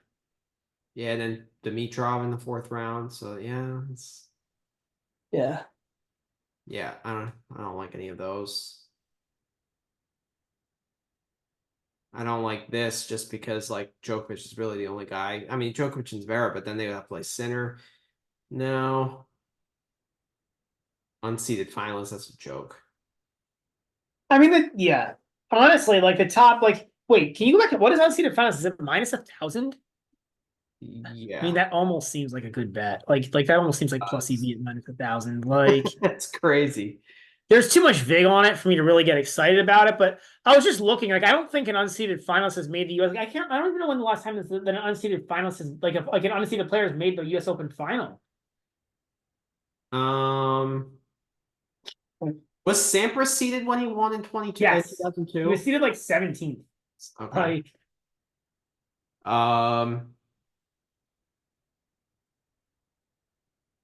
there's only been like 3 people outside the top 10 seeds to make the US Open final in the past like 20 years. It's crazy. Like, these slams are just so chalky. Oh no, I guess I'm wrong. Okay, so the last unseeded player to make the US Open final is Mark Philippoussis back in 1998. wow.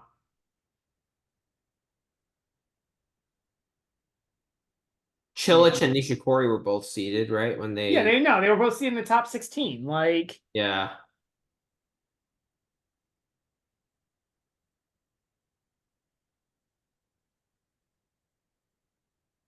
yeah, it's really hard. It is. And even when Philippoussis made the top, and like Philippoussis, when he made the final, would have been seeded if there were 32 seeds. Remember, back then there were only 16. Mm-hmm. Ruzetsky made the final. It's just like a fun trivia question. Like, what's the last like crappy player to make the US Open final? It's Well, the last unseeded Grand Slam finalist was who? Gaudio, maybe?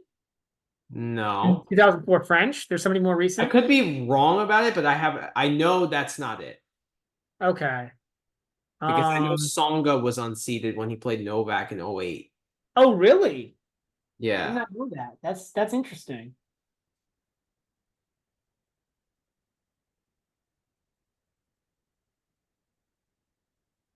Yeah,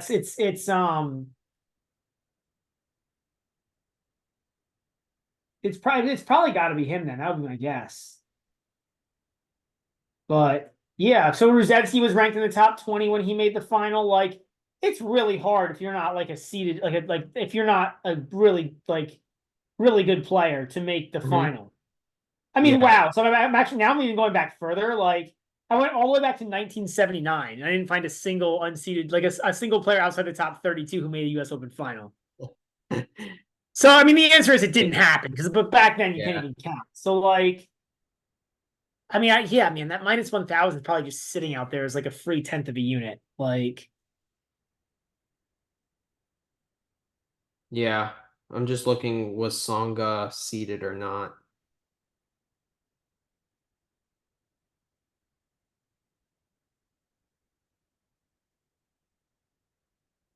Yeah, he was not seeded.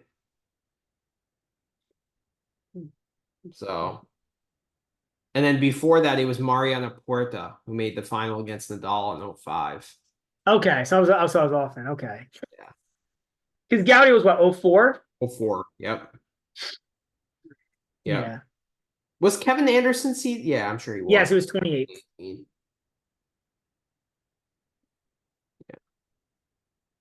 So yeah, That is it's probably. kind of crazy that like it's kind of crazy that like it's yeah. So it's tempting, man. Like So my futures plays are Zverev to win the quarter at plus 120.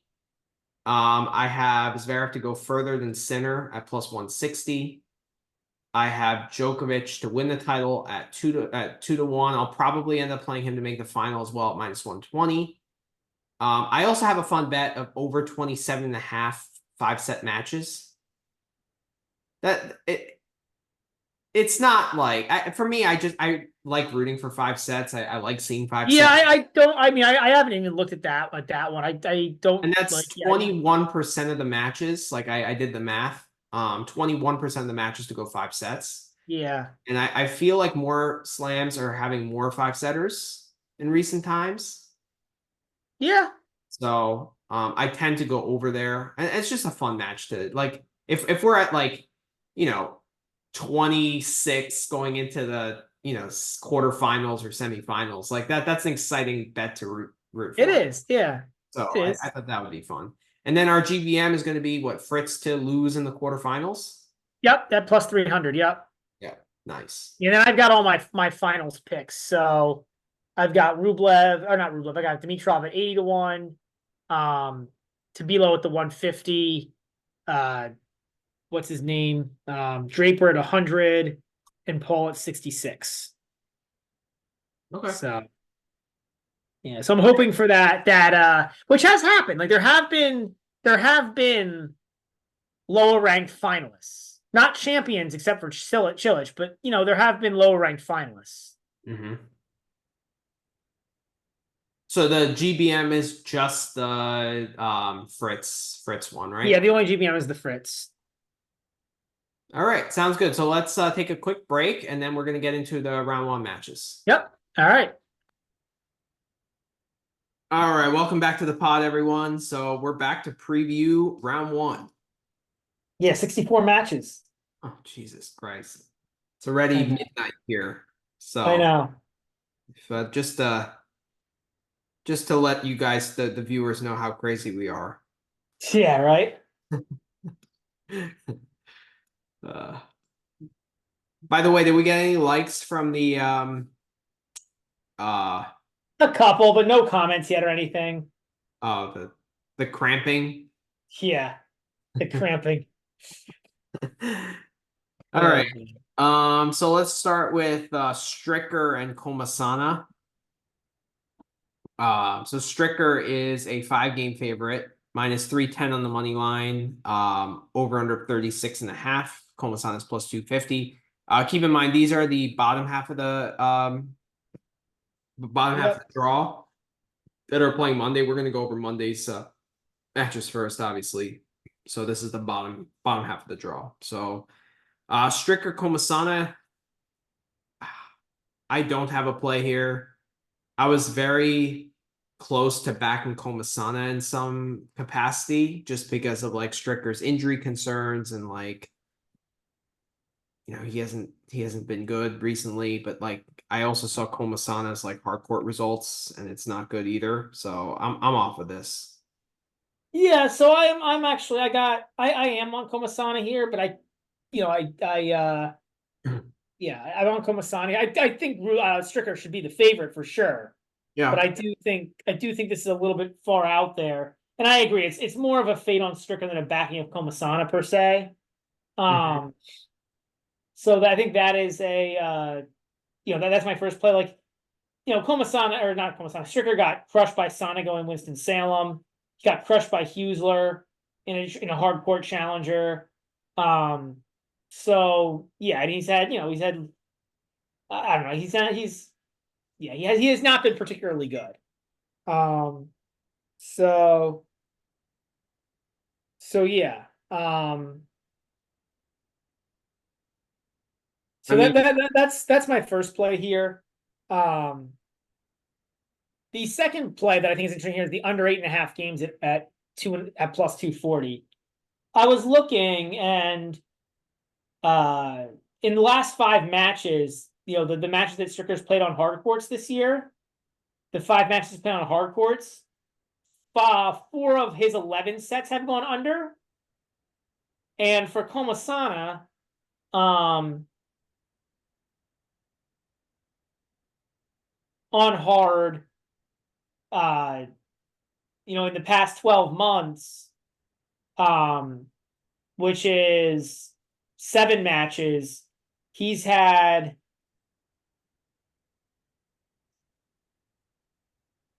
7 of 17 sets go under 8.5 games. So I do think an under 8.5 games is pretty.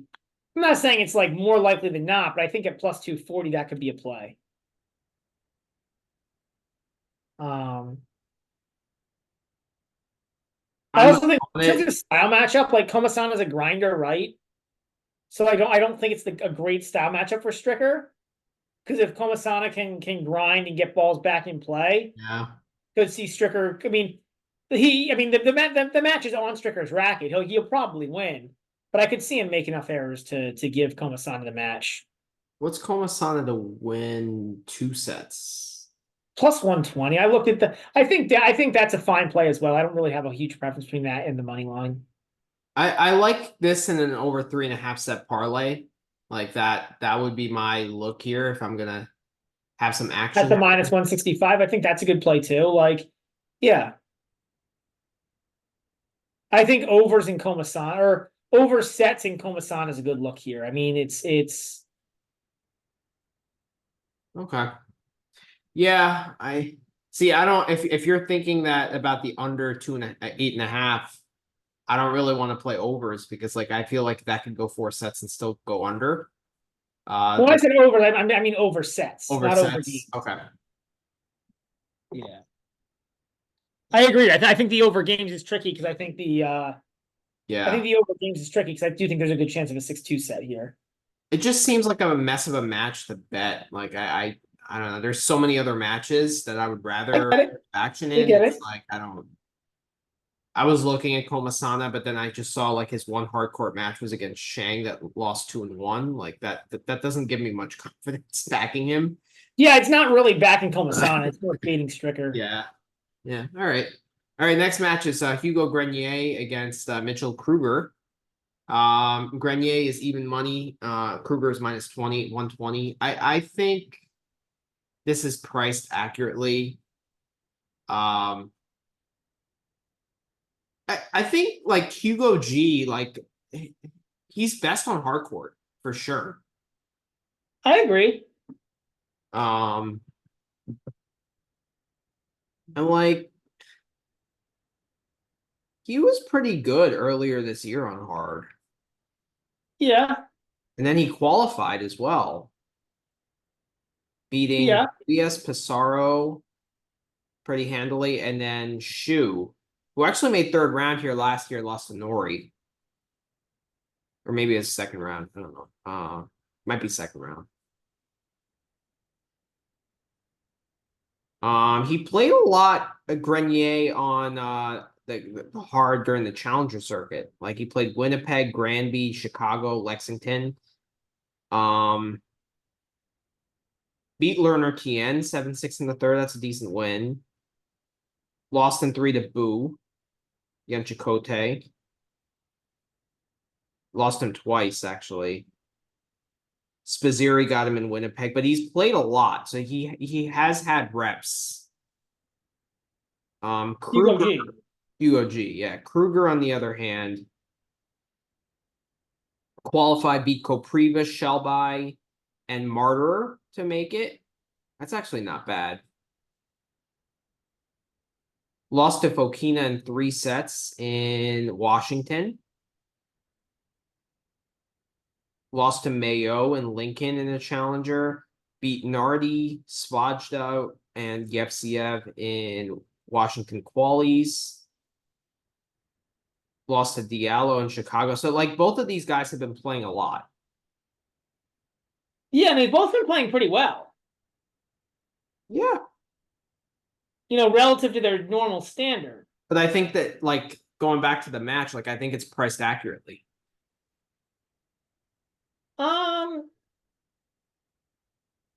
I probably lean Hugo G just because he's a slight dog at even money. All right, so on the stats, right? So I have a player. I'm on Kruger. Okay. Money line minus 120. On the stats versus guys ranked between 100 and 300 in the world, over the past 6 weeks, Kruger is 7-3, but he's got a service points, return points, a total of 105 and a hold break of 107. Hugo G against that same time period, against that same rank, is at a 99. He's 10-4, but he's a 99 serve points one, return points one, and a 93 hold break. So based on that, I've gone with although actually now, yeah.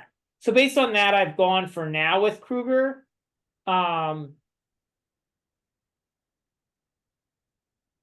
I think both qualifying runs were decent. I don't know if one was significantly better than the other.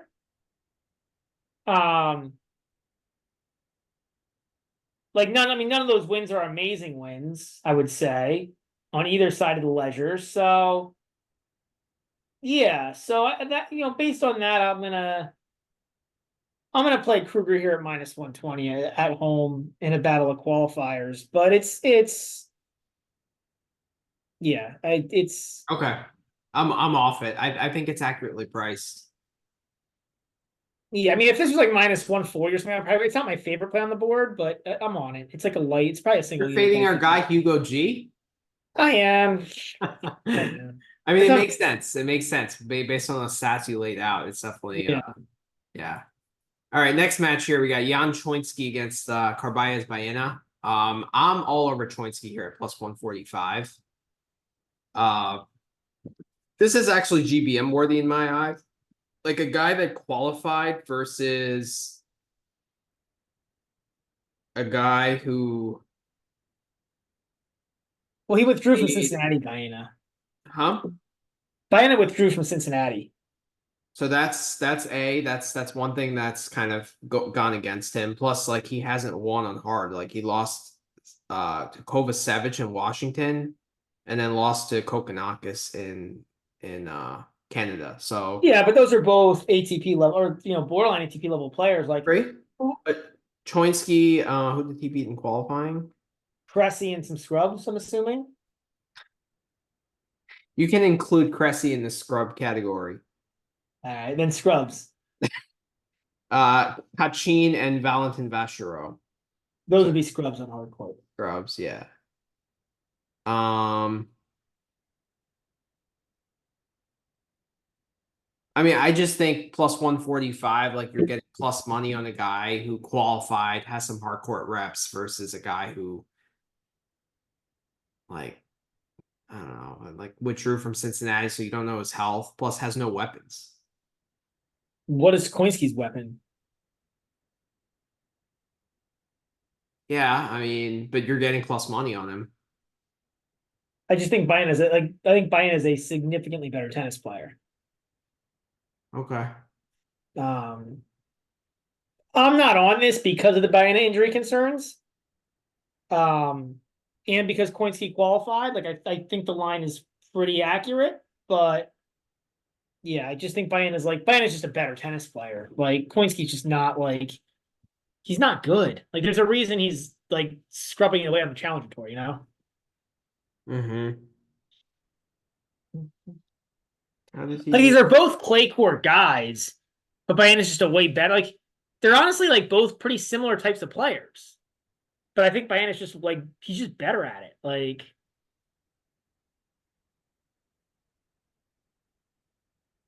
I Okay. get your angle. It really depends on how much you want to take into account the buy and the injury concerns.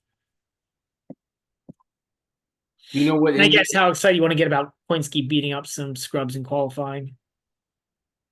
I don't know. I like backing qualifiers in first rounds in like first round matchups that are not necessarily favorable, but like, you know, winnable matches per se. I do too. I just don't like this backing this particular qualifier. I just don't. I'm not a very big fan of Poinski. Okay. All right. I'm on it at plus 145. I probably plus like 120 was my minimum buy point on it. So I think Piranha's on it too Okay. from his bet Interesting. stamp. So I'm curious to see what kind of numbers he has. I'm going from a more qualitative angle, but Yeah. he has some numbers that would back it up. So I'm curious. I'll probably ask him, Shang and Bublik, next match. Shang is a 2-game favorite, minus 145 on the money line, Bublik plus 120, over under 38.5. So I'm totally off this. I think this is an absolute nightmare match to bet, considering Shang withdrew in Winston-Salem and then like retired against Rinderknecht. And then like Bublik, the clown factor first round. It's just like there's so many other matches going on. Like this is not a match I want to touch. Agreed. Nice. Nothing to add. Good. All right, Luca Nardi and RBA. Um, I looked at this one. I was thinking the RBA minus 1.5 sets. That was like where my mind was headed, but like the line is just not good enough. Like minus 210, I'm just not interested in that. I think the RBA 3-1 is actually a decent line at plus 250.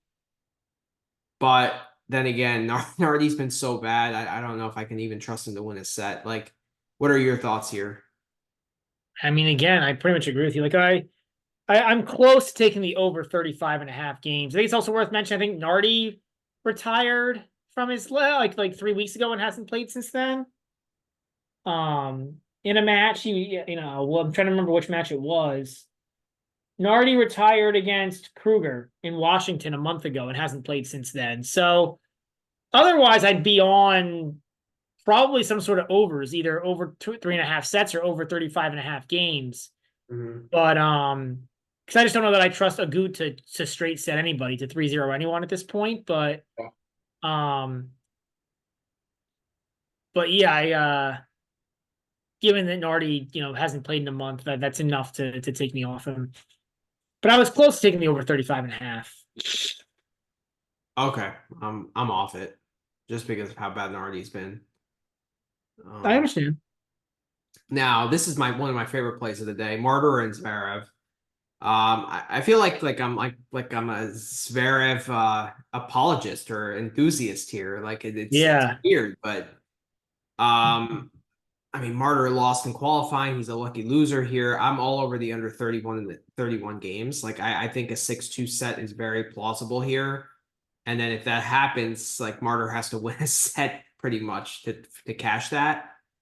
Um, 4-4-4 wins that bet. So I don't know. I love the under 31. I think I even got it at under 32 at that price. But this is one of my plays of the day.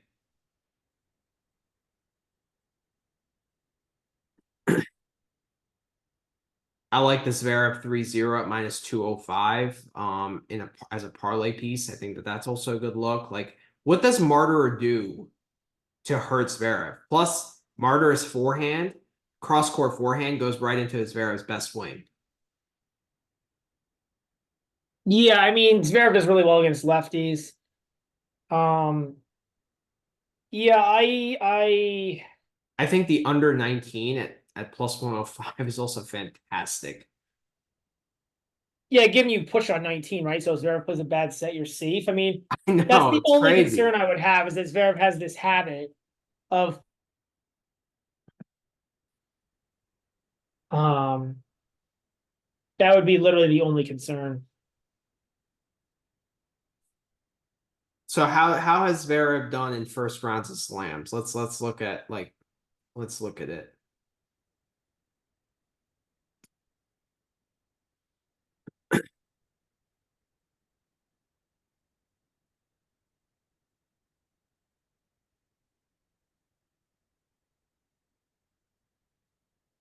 So 30-4 in his career. Wimbledon 2-4-2 against Baena. Nadal, okay, we can throw that one out. Kopfer, man, that was tight. Against that one 4. U.S. Open against Vukic last year, 4-4-4. Brower at Wimbledon was also straight sets.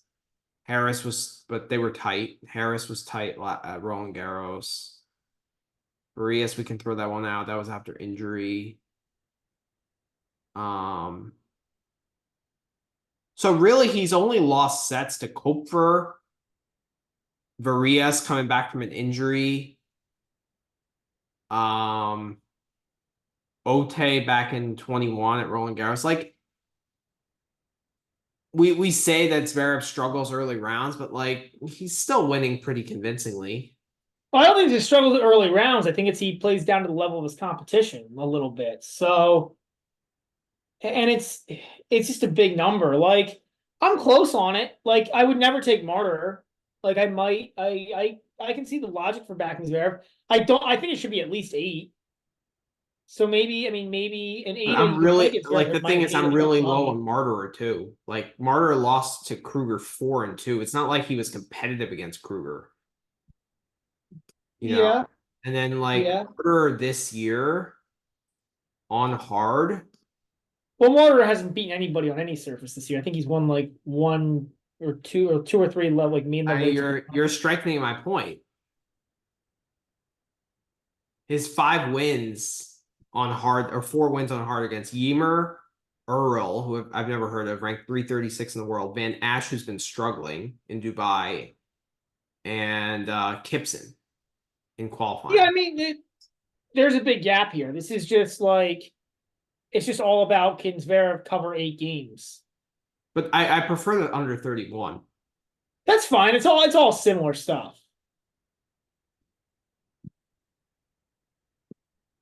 4-4-4 is 6, and you still get it.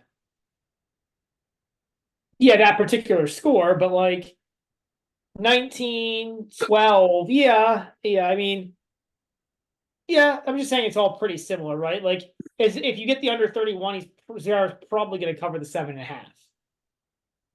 Mm-hmm. Um, I mean, would you prefer the under 19 at plus 105? I really want to make this GBM. I love this play. Like, I love this play.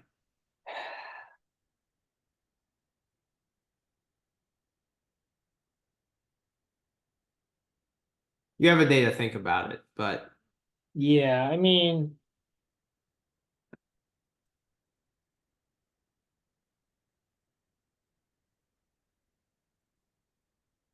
it's an 11 a.m. start. I want to start off the US in terms Open. of the Nice. GBM play, yeah, yeah, it's tough, man. I don't know. Like, I get it. Um, Like, I think this total should be 29.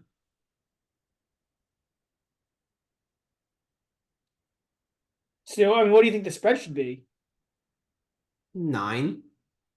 Okay. Yeah, I think that's a logical, like, I'm close. I'm close. I'm definitely leaning Zverev. It's just a matter of do I get to play there. There's a pretty good chance I end up there by game day or by match time. I just not quite there yet. But yeah, Okay. I hear you. Okay. All I right. was very close on that. Okay. Ugo Humbert against Thiago Monteiro, 2 lefties here. Humbert is a 6-game favorite, minus 650 on the money line, over under 36.5. I have no play here. My lean was the over on games here at 36.5. Montero hasn't played, I think, on hard. Montero never doesn't play on hardcore. He just doesn't leave clay. Period. Like unless he has to for for slams. Like Yeah. Um, but he has Or a if he big has to leave serve. because he gets into mandatory masters, then he'll leave clay. But like he doesn't leave the clay unless they rip it from his hands. It's true. He also hasn't played since the Olympics. Like, I think with how bad Umbera has been recently, and then the Montero, he competes and he has the big serve forehand. Like I think he can find a way to win a set here, and then that over probably cashes just because these are serve oriented guys. So that was my lean here. I'm not playing it, but that's kind of where I was yeah, going. I actually I'm on the same page as you are. Like, I completely agree with everything you said. I'm on the same exact page where I would lean Montero here, but I wouldn't play it at this price.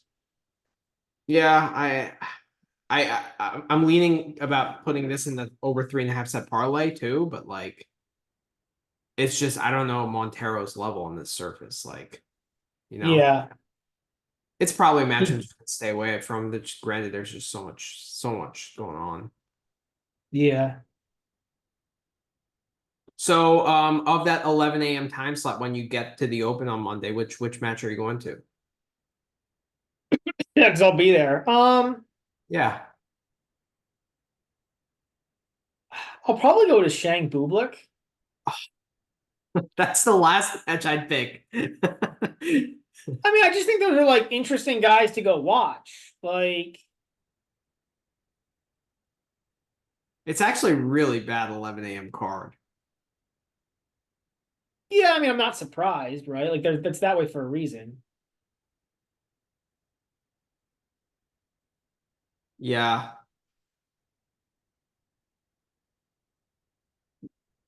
Yeah, I mean, that's probably, If I was there, I might you know, have a drink and then go to some other some later match. Because I really don't like this 11 a.m. card, honestly. I just think Shang could be an interesting guy to watch because he's kind of a young up and comer, you know? Sure.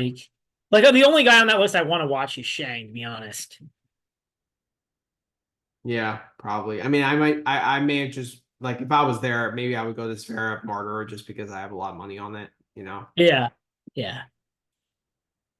All right, so Shelton and team. Uh, first match on Ash on Monday. Shelton is a 7-game favorite. Minus 1,200 on the money line. Over under 33. Team is plus 700. I actually think this is accurately priced. My bet here is the Shelton 3-0 at minus 125. And I love this bet too. I just think from a mental perspective, when those sets get tight, I just think team is just so low on confidence. He just has no idea what to do. And like I think there's a chance that the sets get to 4-all or 5-all, but then Shelton has a big edge in those spots. So I'd much rather Yeah, take. I hear you. I'm not going to bet it. I think it's a good lean, but I'm not going to bet that. I hear you. Yeah, but I'm not on it. Okay. I don't want to lay the games. 7 for any Shelton match. It's It's a no, lot. I a agree. lot. It's a lot. Yeah. You have no play there? No play. Okay. All right. Our ARV against Matteo Berrettini. ARV is a 9-game dog plus 1,600 on the money line, over under 28. Berrettini is minus 7,500. I got no play here. Berrettini minus 7,500 to play, man. Bet your life savings to win $5. Yeah, I mean, no, no, thank you. I'm off this completely. Yeah, I don't think. I mean, the only thing you can actually play here is like the spread of the over under, right? And it's just hard to especially with Berrettini. It's hard to. I mean, Ramos doesn't even play on hard anymore outside of slams. Truly, um, and I don't. Mhm. 9 games is a lot for Berrettini. Berrettini's a player who I feel like I've seen him like take return games off sometimes. Mhm. And 9 games is asking him for multiple breaks and multiple sets, which like there's no reason that he shouldn't get that against ARV, but he may not feel he needs to. Right. Yeah, I'm not willing to place a bet on that. Plus, I don't want to take the 9 games either, just because of how much better Berrettini is. And like, Yeah. if No, Berrettini, I would. Yeah, I agree with if you. Berrettini goes up a break, like Ramos is not breaking Berrettini's serve. Well, let's be honest. Right. Unless he throws in like 3 doubles, Yeah. right? Yeah. So Not on hardcore. I'm totally off that match. Hoppy and Kwan. Now this is one of my favorite plays of the day. I love Kwan to win a set here. At well, I took the over 3.5 sets at -105. That's my play. I think Poppy is a bit overvalued just because of that Montreal title. Like, I don't think that that's really what we're going to see from him in the future. I don't know that this. I mean, So I was going over Poppy's slams. And like I was like, how often does this guy win in straight sets and slams?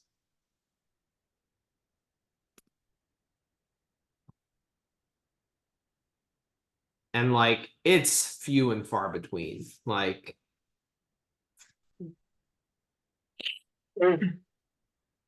Pullman's last year in Australia, or this year in Australia, that was a straight set win, 3, 6, and 2.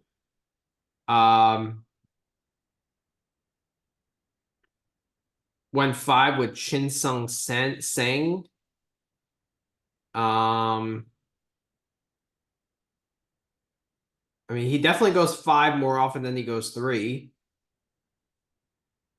He got Sang in the US Open in 22 in straights, but still tie breaks, right? So like he's not beating guys easily in slams. Like it just doesn't happen. And it doesn't matter who it is against. And with his like his volatility, like just aggressive kind of erratic game. Like winning in straight sets is just going to be a hard proposition against anyone. okay. Um. So I'm not on this. I agree with you. I would never want to lay the 7 on Poppy, but I just the last time we saw Kwan was that match in Hamburg. Oh, that was ugly. I agree. Yeah. Like For me, it's more fade on Quan than it is backing Poppy. no, it's more fading Poppy than backing Kwan, you're saying. Yeah, right. Yeah, that's what I meant. Yeah, I just don't I want to fade both these guys. So I don't really I'm probably gonna, I think it's yeah, I don't I mean I just don't I don't have a whole lot of faith in Kwan. Like that doesn't mean I necessarily think Kwan's gonna like get destroyed. Like maybe he will play okay, but I don't have any reason to believe like one way or the other. If he wins the U.S. Open, doesn't he get to He gets to avoid the military service. Yeah. avoid military? Yeah. He's already getting ready for his to be ready to be assassinated by Kim Jong Un. All right, so yeah, I'll be on the over 3.5 sets there. So all right, Rublev against Wilch. Rublev is the seven game favorite, -1,200 on the money line, over under 34. Welch is +700. I'm pretty sure you have a play here, so I'm gonna let you go first here. Yeah, I basically said it in the preview. I am all over Wiltshire. I'm gonna play the set 1 at 3-1. I'm gonna play the over 3.5 sets. I think that might even be plus money. And I'm going to probably sprinkle or even money. That's yeah. And then I'm going to sprinkle the true sprinkle, like a half unit or a third of a unit or something on the Wilch money line at 7-1. I mean, I think like Wilch is. I mean, I've talked about this on every single podcast. Like Wilch is a much better player in Masters and Slams. Yeah, in big spots against top guys, right? Where they're the Yeah, he's just more motivated. Like he's and like there's a few guys who it matters for, and he's probably in the top 2 or 3 on that list of guys who just, like when it's a big match, they get excited. Mm-hmm. So Tiago. The one I'm gonna tail you on is the set one money line at plus 300, just because of like Rublev's struggles In in opening sets, yeah. opening sets of match like of events. Yeah. I'm not gonna. I can't get there on the money line. I would need slightly better. Um, I like the over on games. I think that's a pretty low total at 34. Honestly, Yeah, I think it's pretty similar, honestly, to the over 3.5 sets, right? Like, it's only 10 cents though, yeah, so yeah. I'm probably gonna take the over 34. I think So they're pretty those similar. I think those it's will the be my same. plays. You wanna do a GBM there? You wanna do we could do the over 3.5 sets as a GBM. Cool. Yeah, let's do it. Let's do that. Nice. All right. We'll do that. Ugo Carbai against Taylor Fritz. Um, Ugo is plus 9.5, 18 plus 1800 on the money line, over under of 27.5. So my play here is the Fritz under 18.5 at minus. Oh, I got a slightly better price. I got it at minus 115, but I still like it at minus 125. Yeah, I mean, yeah, I think that makes a lot of sense. I mean, that's, I probably won't end up on it, but that's what I was considering. Um, I agree with you. I Fritz wins this running away. There's no chance. I mean, it's Mhm. minus 200,000. It's minus 20,000. It could be, whatever minus whatever. I think if once Fritz gets the first set, like the first set is the one I'm most concerned about, honestly. Because like Fritz can come out and just return terribly, like he did against Navoni, right? Like he scraped out that first set 6-4. Yeah. But then once he gets that, I feel like it's just smooth sailing, So like I might bet this live and be like, the first set I'll just kind of sweat out with the under 18.5, and then second set I might like live bet under 8.5 or Fritz minus 3.5. Yeah, because I agree. I completely agree with your take on this. I think you're absolutely right. Like, I think this is exactly how this match goes down. Yeah. Because Fritz is a guy that usually plays way better once he gets the first break. I don't know if you noticed that with him. He does. Yeah, I agree with you. He like relaxes once he gets that. Yeah. So all right, Rude against Boo. This is one of my favorite plays. So I have Boo on the money line at plus 290. And I have I'm taking the games. It's at I think I took 5.5 to get a slightly better price. But this is very interesting because like obviously Rude is the better player, but Rude has had the worst hardcore preparation, and Boo has had probably the best hardcore preparation he could ask for into this match. Yeah. So that contrast, granted that Rude is coming off an illness, probably hasn't like practiced as well as he could have. Um, with the clay court transition from the Olympics, like everything combined, I just think that this is a great spot for a guy who's built a lot of confidence on the challenger circuit. I agree. Yeah, I'm on the over games, but I think the over sets could be. What is the over sets here? The over 3.5 sets. I think it's the same price. Mm, No, it's minus 155. So yeah, I'm gonna take the over the 36 games. Um, that's my play. Rude also is pretty serve oriented, so okay. yeah. Are you I think sprinkling on the money line as well? no, I mean it's not a great money line price to be honest. It's only 3-1. Okay. Like I think he's live. I would never play Rude, but I to me this plays better as overs. Yeah, I Rude like set one could look good too at plus 180. I'm not sure how Rude does in the first round, in first sets of his first round matches. yeah, Uh, That's a No, decent. like, but I agree with your logic. Like, it's just a different bet, right? Like the logic's the same. Like, I'm Right. obviously backing Boo, right? Like, but yeah, I wouldn't say it's like a disagreement. Okay. Mm, yeah, I already placed it, so I would have like cashed out of the plus 5.5 and just gone with the over, made GBM, but It's fine. it's fine. Yeah, it's whatever. All right. Fushevik against Lehechka. So Fushevik is a 4-game dog. Plus 160 on the money line, over under 38. Um, this spells, I think, 5 sets. I think I said it in the draw preview. It feels like Fushevik goes 5 a lot. Is that right? 4 or 5, like I think he's a good bet to like, especially in first rounds or in like first rounds of slams, he's better than. Yeah, he actually hasn't gone 5 since the U.S. Open last year against Korda. Yeah, I He doesn't go 5 as much as I thought.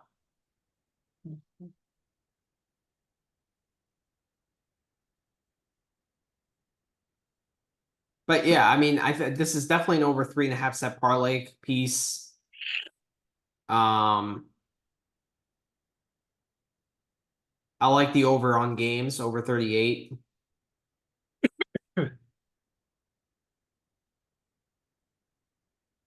In a way, I kind of like the Fushevik money line at plus 160. Like I prefer backing Fushevik in a first round over other Yep. rounds.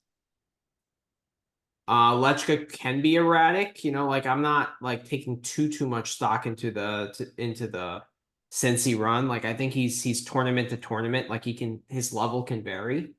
Yep. Right? So I think form, I mean it matters obviously, but like I don't think it's like it matters too much. Like I think you have to take it with a grain of salt Yep.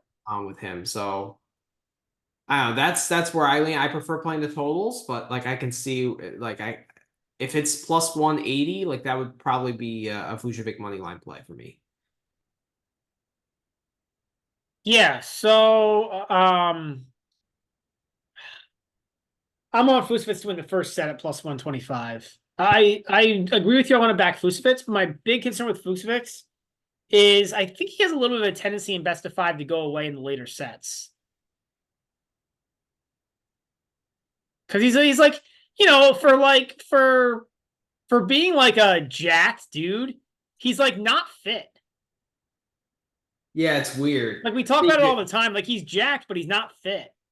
You make a really good So point because like he's lost the last set in each of his last slam matches. 6-1 against Berrettini, 6-1 against Tsitsipas, 6-2 against Mitrov, and 6-1 against Rinky. Those were his last 4 slam matches. Like he's gone away. and he had the absolute embarrassment against Sinner last year at the Aussie Yeah, when he went up 2 sets and then just was done. right. So yeah, that's my concern here. So I think over 3.5 sets is fine too in a parlay because I think that there's a good chance that they split that Vucevic gets at least one of the first 2 sets. Um, Hmm. but I took the first set because I can't like Good I call. can't find a That's good. better line to take. Like That's 38 games is very good scary. call out. Yeah. The +4 is scary. I think the plus 1.5 sets for Vucevic is scary because he could go away in the fourth. So I mean, honestly, I think you could even Vucevic should be good for 2 sets. To be honest, you could actually take Vucevic on Plus the one and a first. half. I'll probably take him in both of the first 2 sets. Yeah, I'm leaning off the under on game the over on games because like I'll probably still play it, but like yeah, I mean I think with that variable, taking the 4 games is probably a really bad idea. Yeah, but I think it's like kind of baked in because it's a pretty close money line for 4 games. True. True. Yeah, I mean, I'm on. So I'm gonna take each of the first two sets. Okay. Yeah. I wish they could take like an over. I don't know. I wish there was some like, yeah, like I wish there was some like better way to take it, I but wish the over on muscles would correlate with the over on games because these guys are the like two of the most jacked dudes on tour. yeah, for real. Yeah, for real. Unfortunately, being muscular doesn't necessarily result in wins Nope. Nope, not in this sport. on this sport. No. Weightlifting, maybe. Tennis, no. My Right. my tennis coach when I was like in high school, like it's very like casual like like tennis camp. He's like if you miss a ton of balls, you're gonna have to do push-ups. You'll either be a tennis player or a bodybuilder. You That's pretty good. That's so pretty good. it's funny. All right. Pedro Martinez and Kasnikowski. Basically a pick 'em. I'm on Kasnikowski money line here, minus 115. This is the kind of match where I want to back the qualifier who's had reps on hard. That's my reasoning here. And at a pick 'em price, I'll take that with me. You have any thoughts? And he won 3 sets against Nava, but he did win in straight sets against Napolitano and Escoffier. It's really close for me. Like I think this is really close to 50-50, which is basically what the line is telling you. I think Max is slightly more than 50% likely to win, but it's like 52. It's like it's really close. Like yeah, I mean, honestly, like maybe you take the zero at my it's really weird, like the spread. Like maybe you take the zero spread at minus 110. You can, I guess. Like Yeah. Like I might do that instead. watch like Pedro. What would need to Win happen? the first set 6-love, and then like Kaznikowski comes back to win the match. Yeah, I know. That's the yeah. I mean, it can go Just- the other way too, right? Like I don't really think that like that particularly has to go that way. Um, yeah, yeah. I mean the other theoretical play there. What is the first set money line there?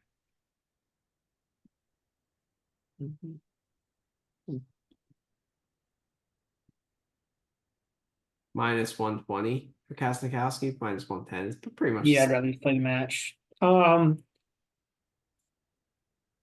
Yeah, I mean, I think I think I'd lean the minus 110 max. It's also, yeah.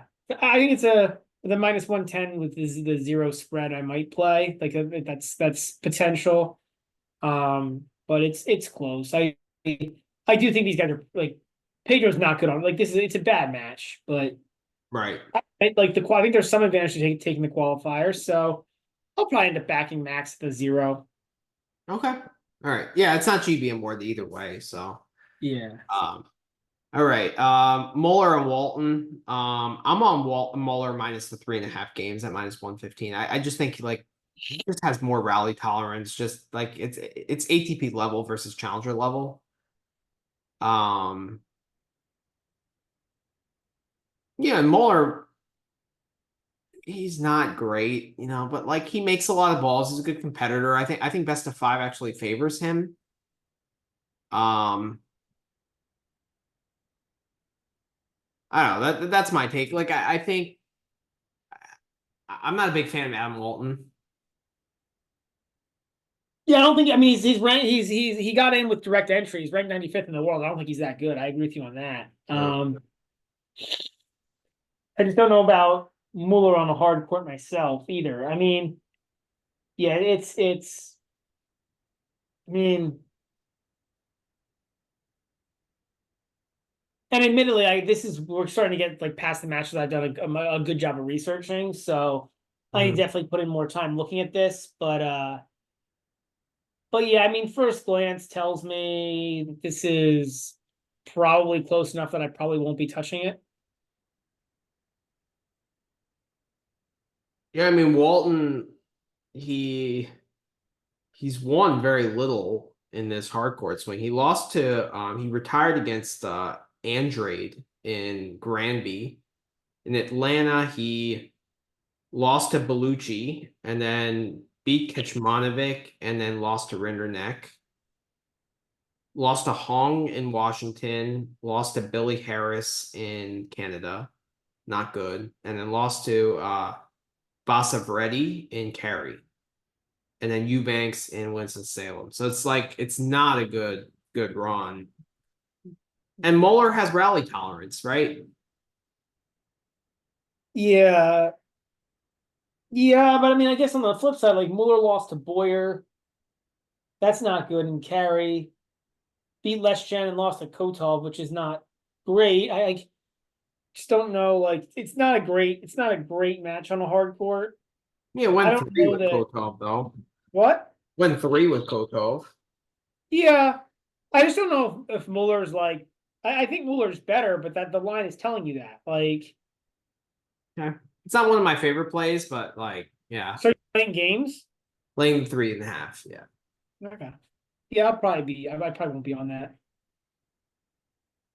Now, Yoshi and Kecmanovic, this is a match that like I wouldn't bet this with my worst enemies like money. Like like if I had an ex, like I don't think I would bet her money on this match. There's a lot of funny parts of that statement. Um,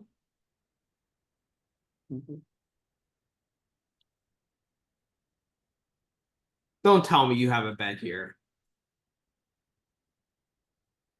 well, I haven't looked at this match yet, so I don't know if I'm bet Oh, here. Um, I mean, the under's tempting. The under 37.5. Like both these guys, especially Yoshi, could go away if they fall behind. that's yeah. I guess that's the one viable play.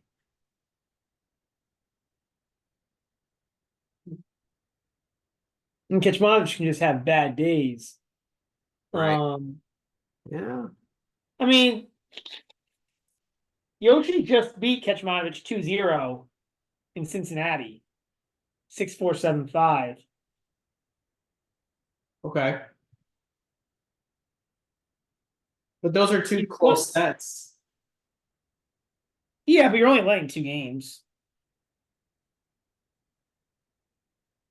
Um, I just also don't know how Yoshi's gonna play like after that, after the backlash of that meltdown. what backlash was there? I mean, like he's not famous enough to have backlash, man. Honestly, like okay, so some Yeah. like okay, so a few people on Twitter, like so we made fun of him on Twitter, like I guess just the betters were angry. yeah, like Okay. honestly, the more I look I at think this, the more Yoshi I'm probably gonna enjoyed end up that. on Yoshi. Actually. What? I think Yoshi enjoyed that. Probably. The more I look at this, the more I'm probably gonna end up on Yoshi. Like Kecmanovic's run on hard has not this particular run on hard has not been good. Um,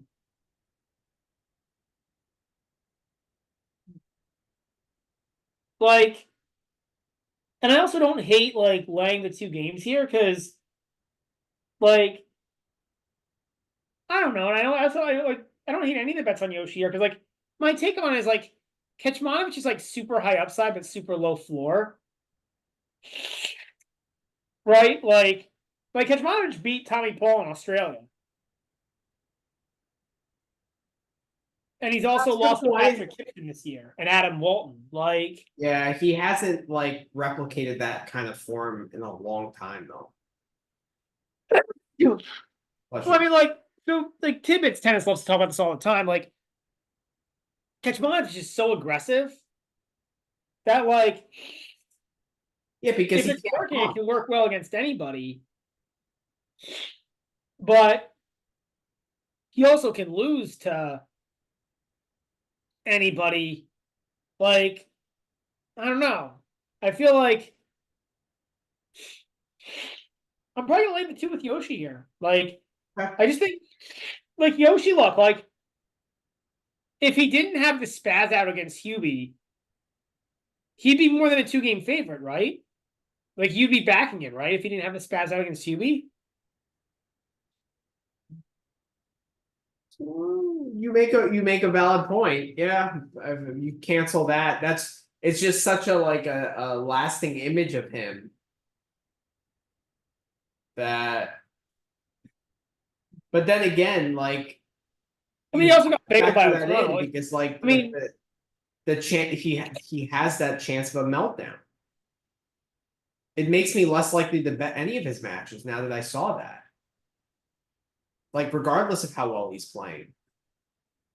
And in best of 5, you just have more time for him to potentially have one of those meltdowns. yeah, I mean, I like your initial thought of the under. Like that's now that I'm thinking about it, that's the lean. 37.5 is pretty high. yeah. I think there's a couple ways to look at this. I think you could go that, or like similarly thinking like you could play Yoshi like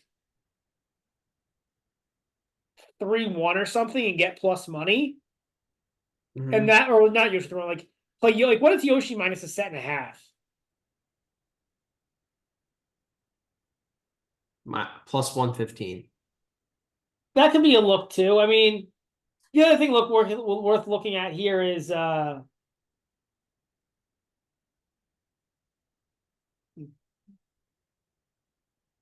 I mean, I don't know. Yeah, I mean, Yoshi's recent slam form hasn't been great, but he's played against better guys. I don't know. It's this is actually probably a better match to live bet. Yeah, I'm off of it. I the lean would be the under, but I'm not. I'm not gonna play. Yeah. I gotta think about it more, but I very well may end up taking the like either Yoshi in some capacity or the under. The under seems like a pretty good play. Because if Yoshi melts down, you can get the win that way too. Right. Right. All right. Shevchenko and Kopfer. These are really 2 clay guys, honestly. It's Uh, just sad to see Shevchenko as a dog here, to be honest. he's been really bad, honestly. No, I'm not saying it's wrong. I'm just saying it's sad to see.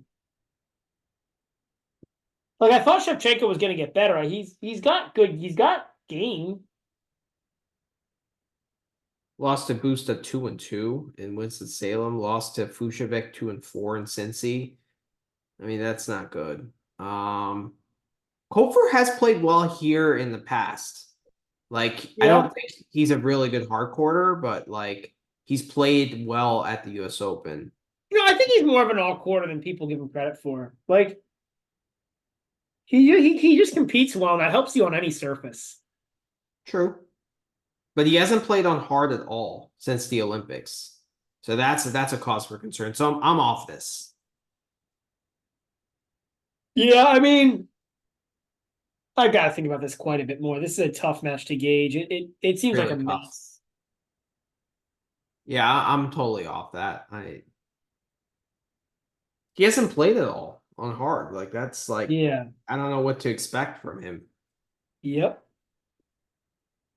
Next match is Eubanks and Rinderneck. I'm on Eubanks here at plus 120. I think the home crowd is gonna be good for Eubanks. I think like he's built some confidence and some form from that good Winston-Salem run. Like that was a pretty impressive match against Mickelson. Like that's the best I've seen from Eubanks all year. Plus Rinderneck has third round points to defend, so like I think that's a lot of points. Like that's a for him, that's a big deal. So I think there's going to be some pressure component on him, and I don't think Rinderneck deals with the pressure that well, honestly. The over under is really high. I think that's an accurate line. So I don't want to go there. I would rather just play someone on the money line here, and like that's Eubanks at slight plus money. just think I actually think I'm higher on Rinderneck than almost anybody. Like he's ranked in the top 70 in the world. Like he has to be good at something. You know, like and like these are like decent courts for him. Um, You can have this debate with John again. I'm not going to debate you on it. I don't know. Like, yeah. He has to be okay at something. Like he can't just completely suck and win as many matches as he does. Like, is it like aesthetically pleasing to watch? Maybe not, but like, it's like he does win tennis matches. The win against Kaboli in Canada was impressive, 3-2. Yeah, I mean he has some good days, right? Like I think he's significantly better than Eubanks. Now I agree with you on everything you said, Mm-hmm. which is why I'm like leaning Rinderneck, and it's borderline to play. I'll probably end up on Rinderneck, but it's yeah, I'll probably end up on Rinderneck, but Okay. it's So this is the first match that goes on our popcorn tennis spreadsheet. it could end up being in our popcorn tennis spreadsheet. It could end up being in our YouTube shorts. I mean, you Nice. know, like I don't know, man. Like Rinderneck, he just made the round of 16 in Canada. He also just lost 3-3 to Golf Fan. So like, take your pick. But like, Eubanks just made the semis in Winston-Salem. okay, I guess those are kind of. You mentioned the semis. How? Oh, Quarters. but that was a damn good match. Like that was a very high quality tennis match with Michelson. Like it's not that Michelson like gave the second set away. Like that was earned. Yeah, I mean, Eubanks looks slightly better. He's playing a little better the past like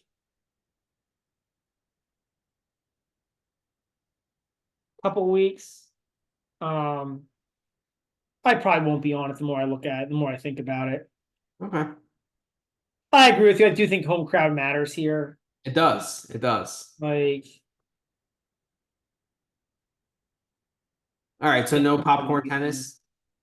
I don't think it's popcorn tennis. I think it's All I'm right. just gonna stay away. I think you talked me off it. Okay. All right. Dolo and Offner. Dolo is a 4.5 game favorite, minus 250 on the money line. Offner is plus 200, over under 38. I'm on Offner here, plus 200. So you finally agree with me that that Cerundolo can't play on hard courts. I don't know if that's really I fully agree with you, but like the forum suggests that like recently. I'm still puzzled to see why like Dolo just plays well in Miami. Like why, for 2 weeks and 2 years you find a hardcore form and then like every other week on hard you just stink the bed. Like Yeah, it just makes no sense to me. Um yeah, I think Offner also has a better serve here, so I'm not high on Offner. I just think like 200 is is a decent price. I like the over 3.5 sets here as well as a parlay piece. That's another way I'm playing it, but huh. this is a pure price play. It's not like I really believe in Offner, but it's a price play and I'm fading Dolo. It's a combination of the two. Yeah. I mean, we haven't seen Offner play on a hard court since March. That's not Right. ideal. He's played since the Olympics. I That's not believe ideal. Um, Cerundolo did beat him in Miami. it. Here we go with the Miami again. Yeah. So that's What something. what stays in Um, what happens in Miami stays in Stays Miami. in Miami. There you go. Yeah. I like it. I like it. That's the Dolo quote of the day. Yeah, it really is. Like, I mean, it's just impossible to find decent, medium to quick hard court data on Offner. Like, I don't know. I guess like he kind of played decent in Hong Kong in like the first part of the season. Mm-hmm. I guess. if you want to look at at that, but yeah, I ugh, this match looks kind of ugly to me. It's I ugly. probably won't be on it. I'll probably end up staying away. I have a hard time imagining backing Offner on a hard court. I have a hard time imagining backing Strundle on a hard court. So yeah, it'd be a better match on clay. Yeah, no doubt. No doubt. Um, Not my highest confidence. It's more a price play. Yeah. Now Monfils and Schwartzman battle two veterans here. Um, Monfils is a 6.5 game favorite, minus 425 on the money line, over under 35. Um, so I got two plays here. I like the set one uh, minus. I got set one minus 2.5 on a different book at plus 125 for Monfils. Okay. That makes sense. Yeah. I like that, and I'm also laying the 6.5 with Monfils. Like I think Monfils, he showed some good form in Cincinnati, and I think that this is a level that is just above Schwartzman's league at this point. You know, because what is Schwartzman going to do to win points here? Every service game is going to be an adventure, right? Firepower edge is in Monfils' favor. You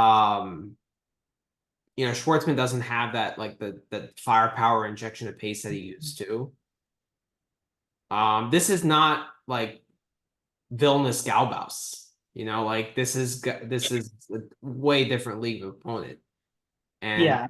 I think he's just going to struggle to find holes in the court, and like he's just going to press and rally. It's like it's just going to be a complete uphill battle for Schwartzman here, in every sense of the word. So I think this should be more like 8, not 6.5.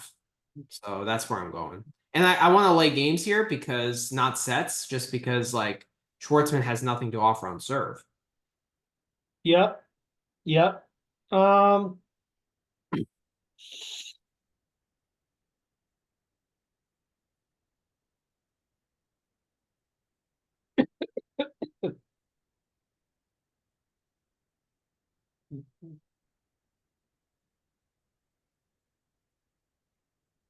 Yeah, I hear you. I hear you. The Monfils minus 1.5 sets is also a parlay piece for me. What is the line there at the 1.5 sets? Oh, minus 200. Yeah. Yeah, I mean, But I still prefer the games, honestly. So maybe like, yeah, maybe doing an alternate minus 5.5 is a good parlay piece. But I like Monfils in multiple capacities here.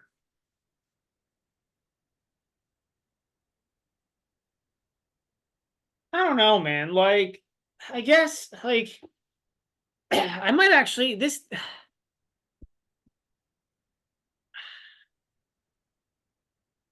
I'm actually tempted to get behind Schwartzman. Really? Yeah, I hear what you said. Schwartzman did take 2 months off. After failing to qualify for Wimbledon. Maybe that's what he needed. He won 6 straight sets in the qualifying. Were the opponents great hard quarters? Not particularly, but you know, I mean that counts for something. I mean, Monfils is likely to play possum or possible to play possum. What's over 3.5 sets here? Minus 145. That might be the play for me. Just have a hard time imagining Monfils straight set. I mean, like straight setting. It's for the exact reasons you said. I don't really want to take the games. So for me, it's But like, probably but I mean, I watched some of Schwartzman qualifying run. Like, he was more consistent than his opponents, and he was beating them with rally tolerance and just like smarts, like just intelligence on the court. But that's not going to fly against Monfils because like Monfils' speed and length and like athleticism is just on a different level than those guys. yeah. And like Yeah. without Schwartzman's like firepower, or like, he used to like actually hit a really big ball for his size. Like, I don't think just big. He also used to like he just used to be a better player. Like he was really good at that short angle backhand. yep. Like he was just a better. He's just not as good of a player. He's just like he's done, right? That's why he's retiring. Um, but yeah, I don't know, man. I think Schwartzman's live. I mean, like I don't know if he's gonna win the match, but I think he can win a set. He's Okay. I think that's going to be tough to do. it's not so much about like it's not so much about like Schwartzman being amazing or Monfils even be like I think Monfils is a significantly better player. It's more just about the price. Like usually you see this price on like top 20 guys, right? Or against guys who are like, like Kalamazoo winners or something, right? Like 6.5 games. You usually don't see this price on Mhm. like Monfils is not a top player at this point, right? No, but I mean, I like what I saw from him in Cincy. And you're gonna laugh at me when I say this. Like, I don't even know if I should, but he did win the UTS title. Okay. All right. And like he did play some decent players there. Bublik, Rublev, Demonor, they were all there. So I mean, I'm not gonna like that's not a big part of my handicap. Like, but it's worth mentioning. So Yeah. I do think like, and I think at this point in his career, Monfils is best on hardcourt. Like I don't think there's any debate about that. He's No, way I mean, better on hard than I loose. actually don't think Monfils is bad. Like, I think Monfils is a pretty solid, Yeah. like ATP player still. Like, I'm actually very impressed by Monfils. Like, if he played more often and played at his peak more often, I think, I think he could be in the top 50, top 40 still. But I I mean, he found the title in Stockholm last year. yeah, like I think yeah, I don't think Monfils sucks.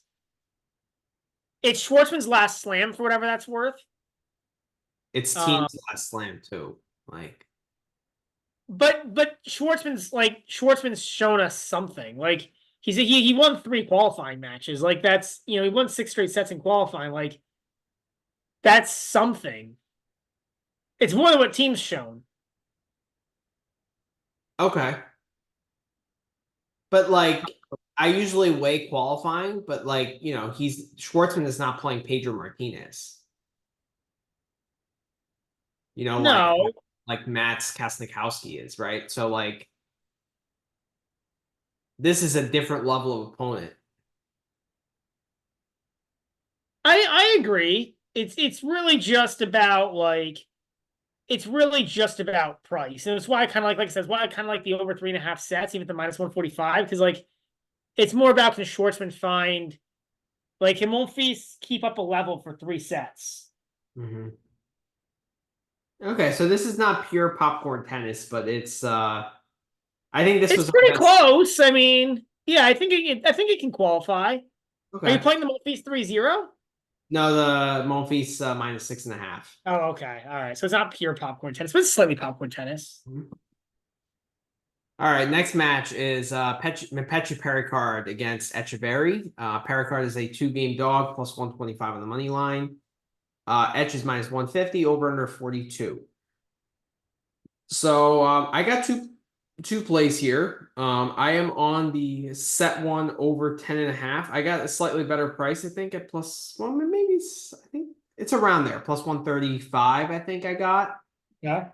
And I also took what else did I take? Let's see. 1 second.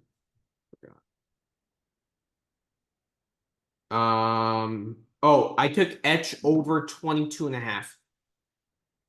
I got a slightly better price on a different book. I got over 22.5 at plus 105. Like, to me, taking Etch over 21.5 or over 22.5 doesn't matter because, like, I think every set is going to go 6-4, 7-5, or 7-6. you know.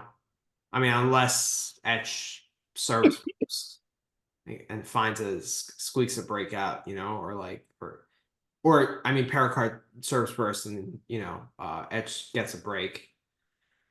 Yeah, I Um, hear you. I hear you. You probably need Etch to win 2 sets, regardless. If Etch wins 2 sets, you're probably good. Yeah. Etch has been like an over guy. I preferred that over the full game over or the full match over just because of how high it is. 42 is very high. I mean, 21.5 is a high player total over total too. Like, But if Etch wins 3-1, I could still get there. with the Etch over total. Yeah, and you probably, but if it goes 4 set, yeah, yeah.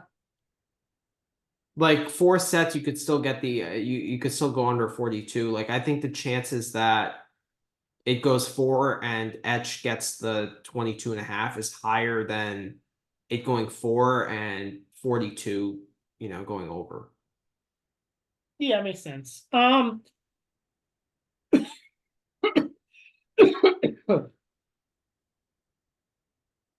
Yeah, man, I don't know. Etch has gone over in 4 of his 5, or he's gone 3 sets in his 4 of his 5 hardcore matches this summer. He's also played an absolute ton of tie breaks. Like the over 42 might actually be playable here. Yeah, it might be.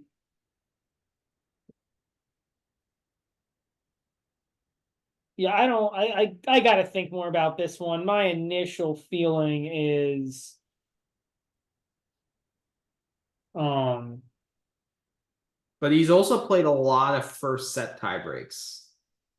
He played the first set tiebreak against Shelton and Cincy. He played first set tiebreaks in both of his matches against Rublev and Yari yeah, those are 3 big servers he would expect to play tie breaks against in an opening set. What is the opening set tie break here instead? 185. Yeah. yeah, Um. not bad. Yeah, I mean,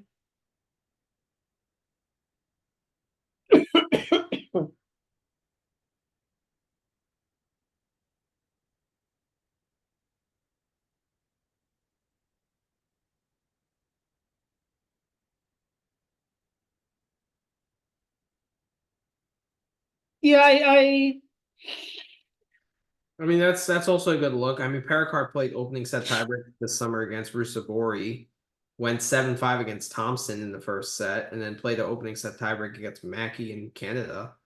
So like played Zhang and Cincy first round, lost 6-3, 7-6, but there was a tiebreak in there that could have easily been flip-flopped.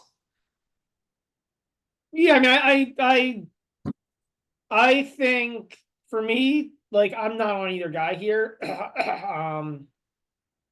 We're on the same page here. It's some sort of overs. Yeah, yeah, It's just a matter of what your favorite overs is, but it's some sort of overs. yeah. I agree. I agree. I think Etch is a better player on this surface. I agree. I would rather back him in some sense, like with the overs. So that's why I like the player over here with him. I just don't know that it's much of a gap. Like it's or even if there's a gap in player skill, like is it going to matter in terms of games? Because I mean, you've got to think there's going to be tie breaks. Yeah. Yeah. I think We'll like take a quick break. over one and I a don't half mind. breaks would be an interesting bet there, or like, if you could find that line somewhere. Yeah, yeah. Jacquet against Dimitrov. I got no play here. 8 games. Dimitrov hasn't really had the best summer, so I don't really want to back him with that big of a spread. Um, you got to play here. Um, I probably lean under 31 again, kind of similar to the Zverev line, but like with less confidence. Like, but that would be my lean. Yeah, I mean,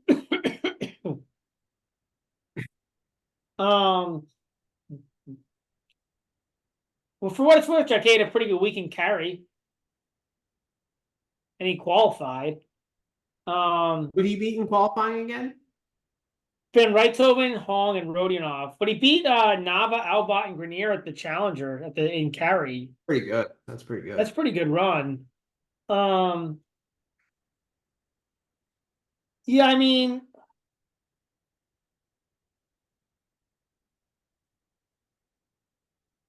I'm probably just off this, like just off this, but it's close. I have to think more about it, but I'm probably just off this. I might actually lean Dimitrov laying the 8, even though he's had the struggles. It's just a different level of competition, right? But then again, like, do you really want to bet on Dimitrov to cover an 8-game spread? So um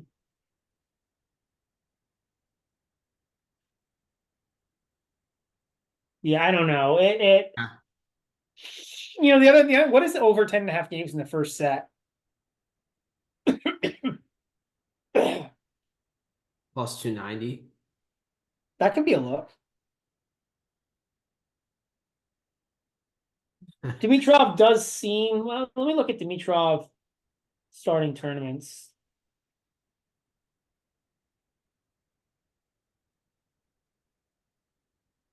Probably not great. I mean,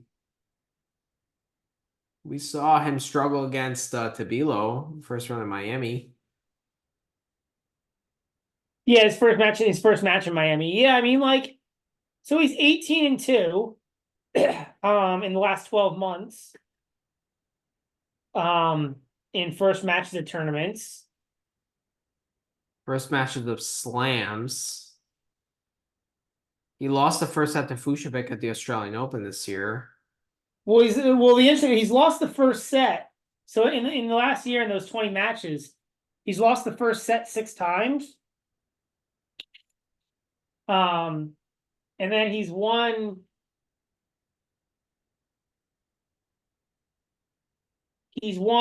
with over 12.5 games.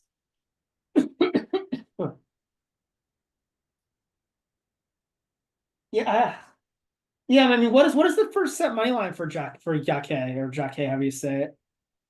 Jacque. Plus 400. Could be interesting. What is Dimitrov over 18.5 games? It's over 19 at minus 125. Don't like that. Because I do think once Dimitrov gets it rolling, it's going to be like smooth traffic. Right. Um, yeah, I tend to, I don't know, maybe. So I think if I was gonna play this, it's probably some sort of first set, some sort of pro first set line for Jacque. But I've seen Dimitrov practice with a bunch of top guys this week. Like on the practice schedule, he's been. I know you don't we don't weigh this too much, but like when you're playing that level of competition, even in practice, I feel like that has to do something, right? Like your level has to just naturally go up. yeah, yeah, it's an interesting point. It's an interesting thought. Yeah, I don't know. I'm off this. I can't. Like Jaquette has had a really good summer, so I hear what you're saying. Plus Dimitrov not being great in first sets of first rounds, but then again, the quality, the ball quality, the level of competition is just so different. I can't. I can't. I mean, that's why, like, I think if you're gonna get with Jacque here, like, it's frustrating. I don't know what line to take, but you know, there may be a line. I mean, if I'm gonna grab something here, it's betting against Dimitrov in the first set. Okay. And I may do that, like, and then but that would be it. Okay. All right. Opelka and Musetti. I started this for quite some time. I did not know what to play. Um, I think that means it's pretty accurate. Um, over under is pretty high at 41. I think this is a very accurate line. This is where I would place it. Yeah, I might agree with you. I mean, like, oh, I thought, I thought that Opelka was a lot better. Well, I don't know, man. I mean,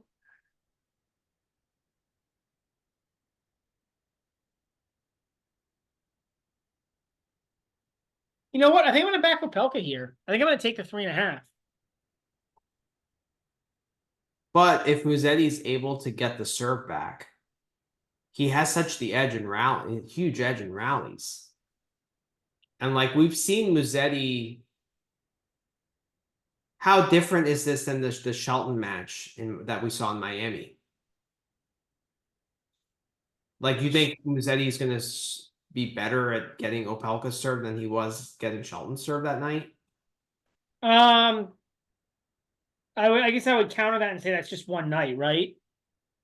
Is what I would say, right? I would say like I don't think you can use one match that he played well against Shelton That's fair, but and it's a similar type of like opponent without like poor rally tolerance, good serve on a hard court. sure, sure. I mean,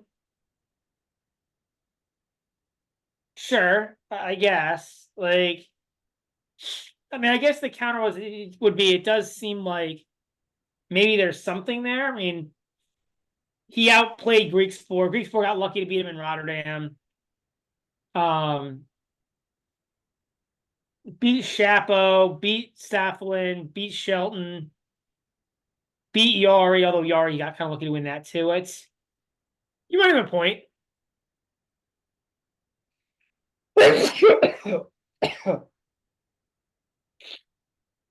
Yeah, but then again, Tiafa beat him 3-2. And then Musetti struggled with Yari. So like I understand the pro Opelka stance. Like I'm back and forth here. I wanted to back I Opelka. just have a hard time believing that Musetti is that much better than Opelka. Like, is he really 3.5 games better as a player? But your point about matchup does make some sort of sense. I'll probably land on Opelka, but it's I just don't think like I just don't think Musetti's that much better than Opelka like on a hard court as a player. You know what I mean? I think there might be a matchup advantage, but like I don't know. I'm just so concerned once the rally starts.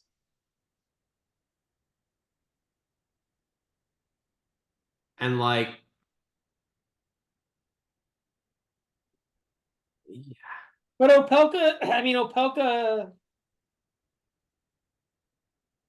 Like, can we discount all the form that Musetti had during the Olympics, during, Umag? I understand different surface, but, like, is that level still in him? Like, can he.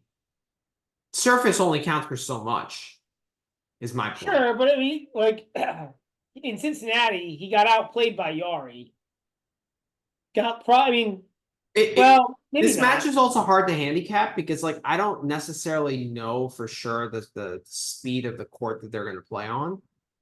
Like, if we had matches like that occurred like in the main draw, I feel like we'd have a better idea of like how quick the court that they're playing on, how fast it's playing. Because I feel like Opelka needs a really quick surface, but if they're playing on more a neutral medium like that, already switched it, I'm switching my take here. If I'm going to take Opelka, I'll probably just take the over. take the over 41. Yeah. I mean, Or you can take the set one over. over 3.5 sets is minus 205. I don't necessarily like that much. I mean, if Opelka's going to be competitive, right? You've got to think he's going to have to, like, there's going to have to be long sets. Yeah, I kind of like Musetti over 21.5, honestly. I think that's a decent way to play it too. But I'm off this. I think this is accurate. This is a very accurate line. Yeah, I get the argument. Like, I think the argument definitely makes sense. It's tough because it's like, are you waiting surface or just like? And I guess I get. Yeah, I mean, it depends how much you wait in. Like Musetti's run during the Olympics in Umag, which Right. is it's a completely different surface. Musetti should be a better clay court player. That makes sense. Like, but yeah, I don't think you. I think you're right. I think rather than taking Opelka plus the 3.5, probably easier to just take the over. Yeah. I don't know. There's so many variables. There's so many things I'm thinking about in that matchup. Yeah, That I'm just staying away. I hear you.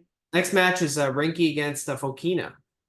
So this should be an interesting discussion because I have a feeling you're going to be on Rinky. I am actually on Fokina in this match. I am laying the 5.5 with Foki here. I'm not like I kind of like what I've seen from Foki. I don't think he's been that bad, especially like given he lost to Tiafo, who actually had a really good week last week. So I don't think that's as bad of a loss as it initially seemed. And then beating Medvedev was impressive. Beating Roman pretty easily was decent. And then like he was the better player against Arnaldi for most of that match until he had that like dizziness spell or something, which like forced him to retire. Um, he was the better player than Kaboli. He just like fell apart mentally. So like I think the difference in firepower and the difference in talent here is notable. Where I think he's just like he's 5.5 games better than Rinky is. Plus, Rinky has around 16 points to defend here, so I think there's going to be some level of nerves and expectations that I don't necessarily think Oh, he's with. I don't know, man. Like I like those like when they have points to defend, they tend to get a little tighter. Like it means more. um, I people you take it the know other way me, too. They my go, "Oh, mental he's going to be more motivated because he has points to defend also." So I feel like you just like you can use that to support your argument either way. Um, I'm the king of mental takes. I know, but that's a mental take that you could have taken that and swung it the other way. So you could be like, "Oh, he's got points to defend, so he's going to be motivated here. He's going to go even more all out than he usually does." And like that's I don't like, take the I think they should be motivated all the time. So like for me, it's more the pressure angle.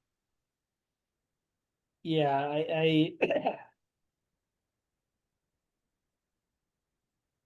I mean, Are you on Rinky here? Also, Rinky, his wins have been very, very close wins. So I don't necessarily, they're not that convincing. They're just like, oh, he's just scrapping and competing more. Like I agree he has the mental edge. I just think that the tennis edge is way in Fokina's favor here. the firepower edge is certainly there. I don't know, man. Like,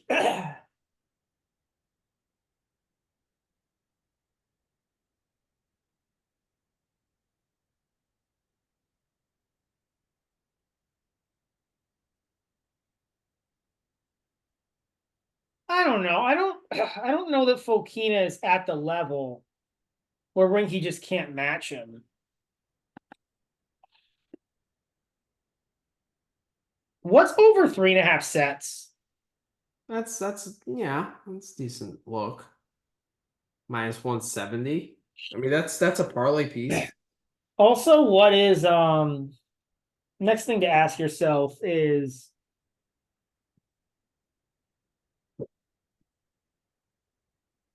This match is Monday, right? Hmm. Not much wind. So not much wind. So good conditions for Fokina. Hmm. Always worth considering with him. I mean, I just have a hard time believing that Fokina's 5.5 games better than Rinky as a tennis player right now. Like, I don't know. Like Rinky's tough, man. He battles, he fights, yada yada yada. Um, on a hard court. But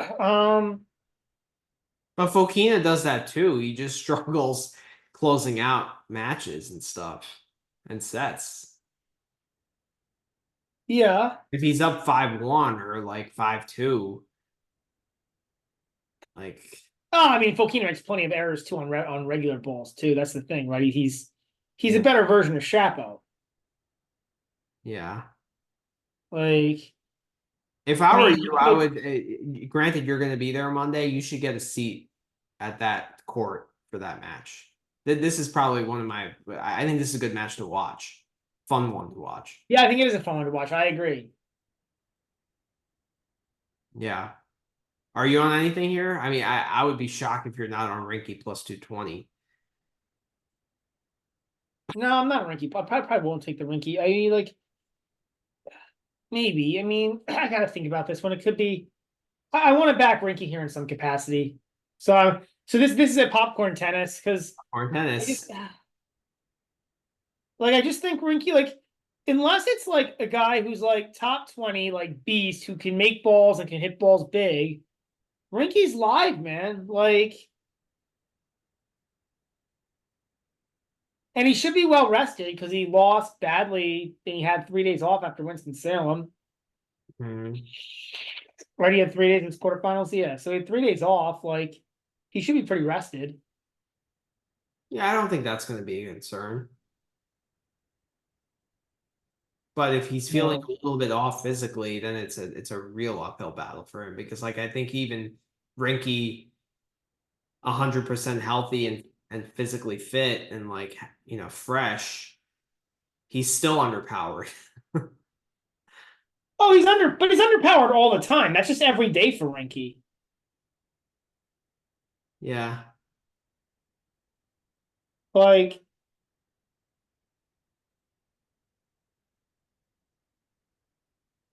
I don't think that being underpowered is a huge issue for him. Like, There is a mental gap. I just think like the spread should be more like 6.5 here. yeah, I mean, I just disagree with that. I don't like I said, I don't. I mean, that's so. I mean, like again, like 6.5. Like that's the kind of spread you like. That's the kind of spread you see on like. Yeah, but I what I'm saying is like I would rather take games than sets here just because I think Fokina is going to find some breaks. You'd rather lay games than sets. Yeah, that's what I meant. Yeah, I mean, I'm sure Fukino will find breaks, but the question is, can Rinky break back? There's no reason he can't. I'll be on Rinky here in Okay. some capacity. Probably overs. Okay. All right. All right. Next match is Arthur Cazzo against Pablo Carreno Busta. So I am on Cazzo here on the money line at plus 170. Just with the Busta injury concerns, Cazzo slowly gaining form. Um, it's not a high confidence play, but like Boost has played a lot in the last couple weeks, and I didn't like what I saw from him in at the end of Winston-Salem there with that retirement. He had some abdominal issue. Like this speed off the serve was kind of slowly getting worse and worse as that week went on. Um, so I don't know. I think plus 170 is just good enough.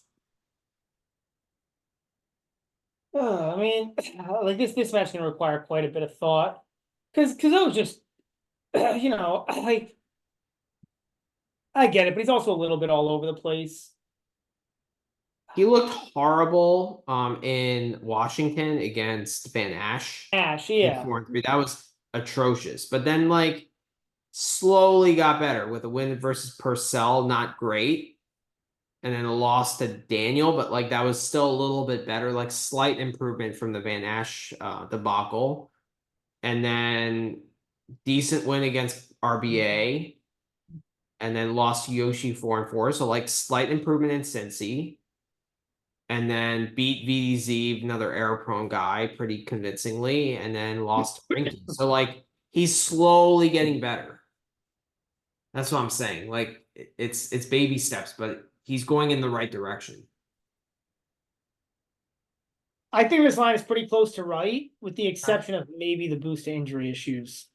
And it depends how much you weight those in. Like, and it's tough because, like, yeah, it's tough. Like, you wouldn't think Booster would retire from a semi.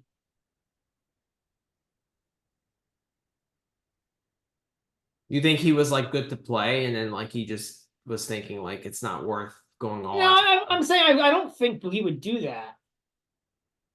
Like, what kind of run is he going to make here, anyways? I mean, maybe he can win a couple matches, but he's not going deep. Um, I mean, the other thing I think about, right, is Booster hasn't played a best of 5 in forever. Like, Mm-hmm. like just purely as the fitness there to go best of 5. Um,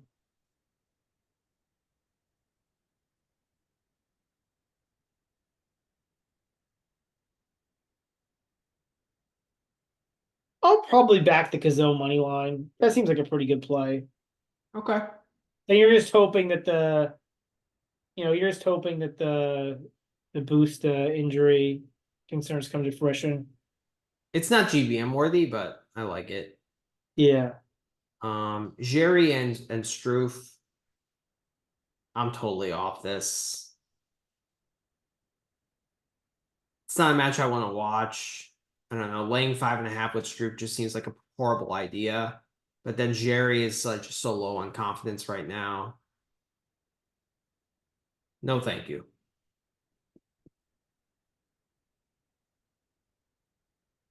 Yeah, Jerry's outside the top 100. Yeah. Um,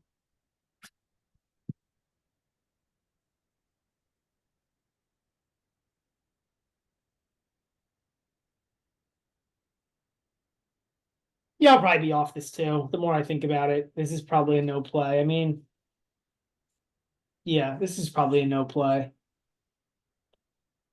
If it was a different surface, well, yeah, I mean, honestly, if it's a different surface, both guys more interesting. It's probably, I think it's no play for me. My I lean agree. would be taking the 5.5 with Jerry, but like, nah.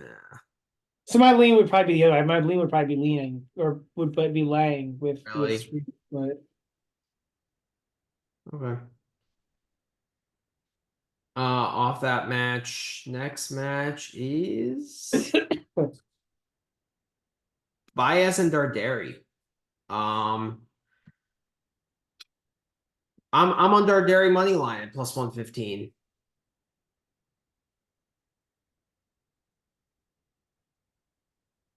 I'm very low on Baez on hard court, man. I don't. $1.03. I mean, that win against Tabilo in Cincinnati is better than anything Baez has done on hard.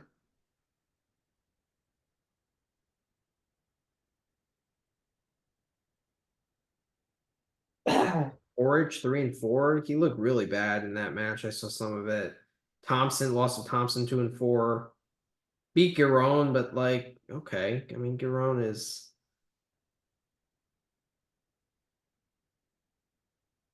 he's really fallen off a cliff since that Newport win.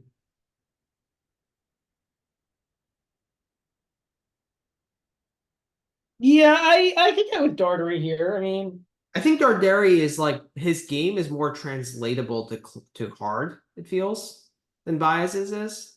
yeah, I agree, and I think I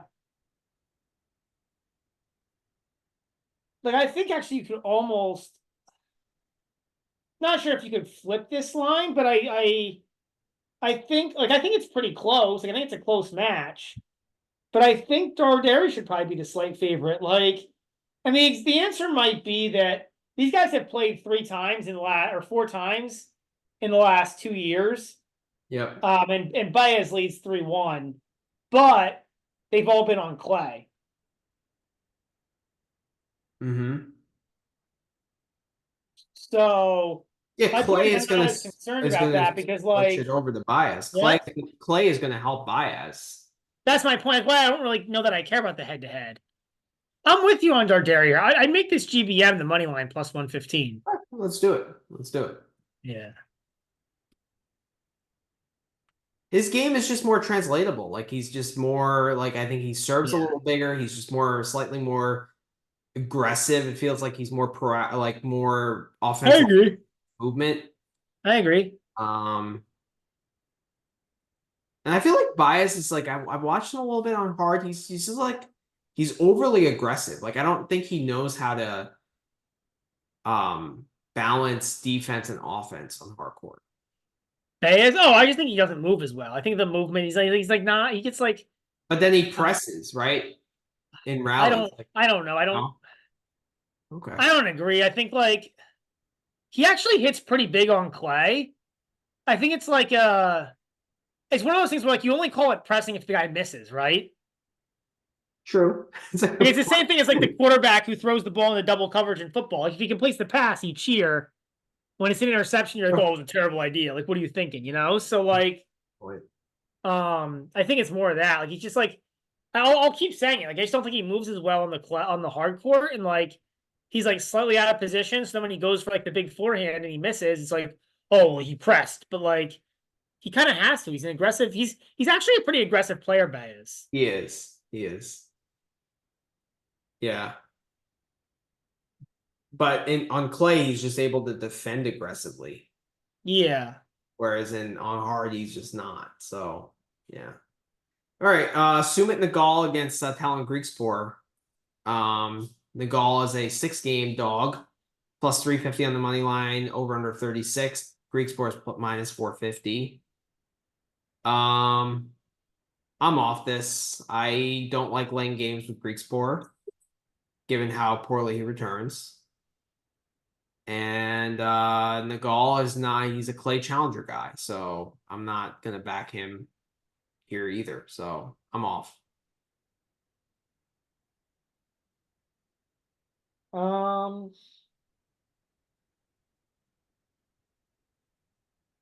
Yeah, it makes a lot of sense. I'm probably I'm gonna be off this as well. I mean, he just yeah. I mean, man, it's tempting to actually lay the 6 or take the under 36 or take the Greek support 3-0. Mm. That's it. I'm not sure I'm gonna do it, but that's tempting because I really don't know what Suman offers on a hard court. And I gotta think like this match requires quite a bit of thought because like Sumit's a pretty he's I don't know if you agree with his take or not, but Manny, but I think he's like the closest thing or one of the closer things that the ATP has to like a pusher who just makes a lot of balls, runs down and just competes and makes a lot of balls, but doesn't really like offer any firepower. So I got to see how Greeksport. I would think Greeksport would actually do pretty well against a guy like that because he does have a good attacking game, so he'll get to attack. I guess.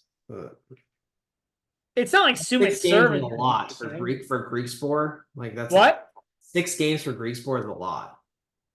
Yeah, but it's like is Sumit's serve gonna really be a problem? I think anyone's serve is a problem for Greekspor returning. Like he's just a poor returner. Yeah. I got this one requires quite a bit more thought. I can't really make a comment on it right now. I mean, you're gonna have some handicappers. Oh, Nagal took a set off Federer once upon a time at the U.S. Open. You remember that? Yeah, I do remember that. Yeah. It's cool All times. right, interesting match here. I was staring at this line for like 20 minutes earlier today. I was like, I have no idea how to play it, so I'm curious to see what your thoughts are. Rune and Nakashima. Rune is a 3-game favorite, minus 195 on the money line, over under 40. It seems pretty accurately priced. Yeah. I don't know. I was looking at a 5-set line here. That's kind of where out my mind was leaning. I didn't see it, but I thought that might be interesting. I don't know why there's no 5-set line. Yeah, it's disappointing. Um, yeah, I mean,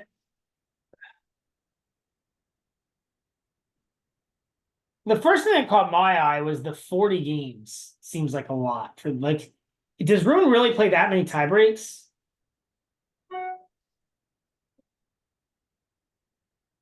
I I feel don't. like he doesn't play that many tie breaks because he's more erratic. Like, or I mean, not erratic, but he's not. So I feel like that could maybe be a look. Yeah, that was my initial thought was maybe Rune because like I don't know that I want to pick a side here. I think Rune should be a favorite. I think he's a proper favorite, but he also like yeah. This is probably just to stay away. Yeah, it's disappointing because I think this is a good match to watch. Um, Yeah, I think it's a stay away. yeah. I think 40 is the right line. Like if it was 42, I'd lean the under. Yeah, the more I think about it, I think you're right, Manny. I think you're right.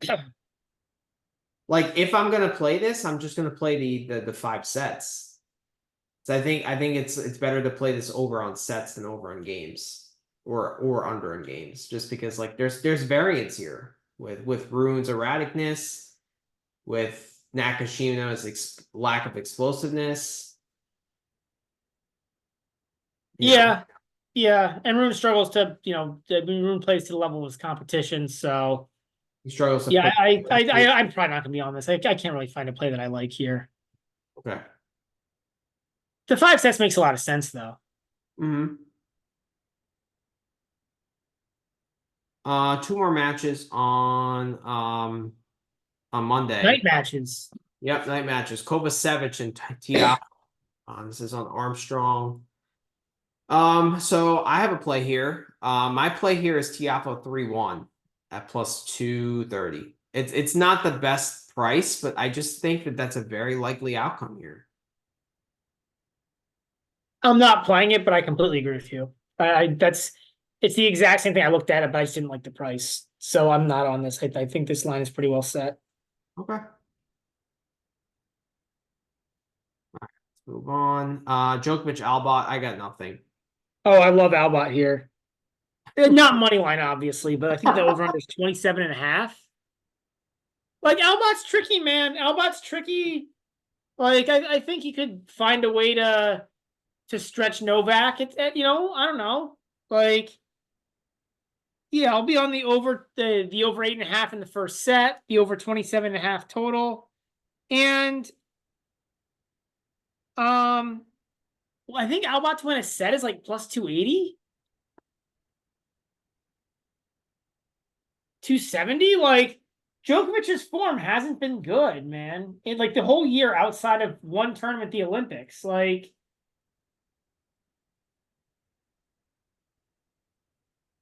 Yeah, I mean if it was versus Dom Stricker, okay.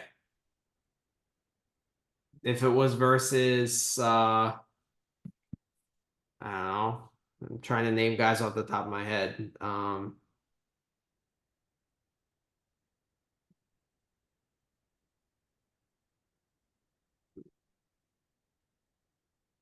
Even Kovacevic, for example, or Bu Yanchikote, even, or Nakashima, sure. But Radu Albot, no. He doesn't have any weapons, Albot. Like I know he's quirky and funky, but like Djokovic has seen that. Like he has nothing to hurt him. And every service game is going to be an adventure. I don't really want to lay the 9.5 for the reasons you mentioned. Like I'm not going to play a pro Djokovic line either or play the under, but no, I'm off this. I'm surprised you're playing it, honestly. yeah, I It's just a huge line. Like it's a huge spread. Like I'm trying to see like I'll be rooting for you, but I mean, not too hard because I do have Djokovic futures. yeah.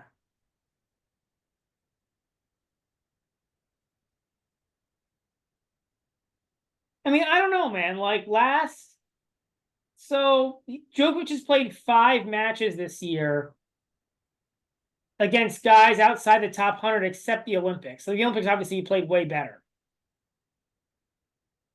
He lost a set in 2 of those matches. Like, Pierre Hughes Herbert played him tight. Like, actually, no, he lost a set in 3 of those matches. The only, like, he's only looked like really, really good outside of the Olympics in like 4 or 5 matches all year.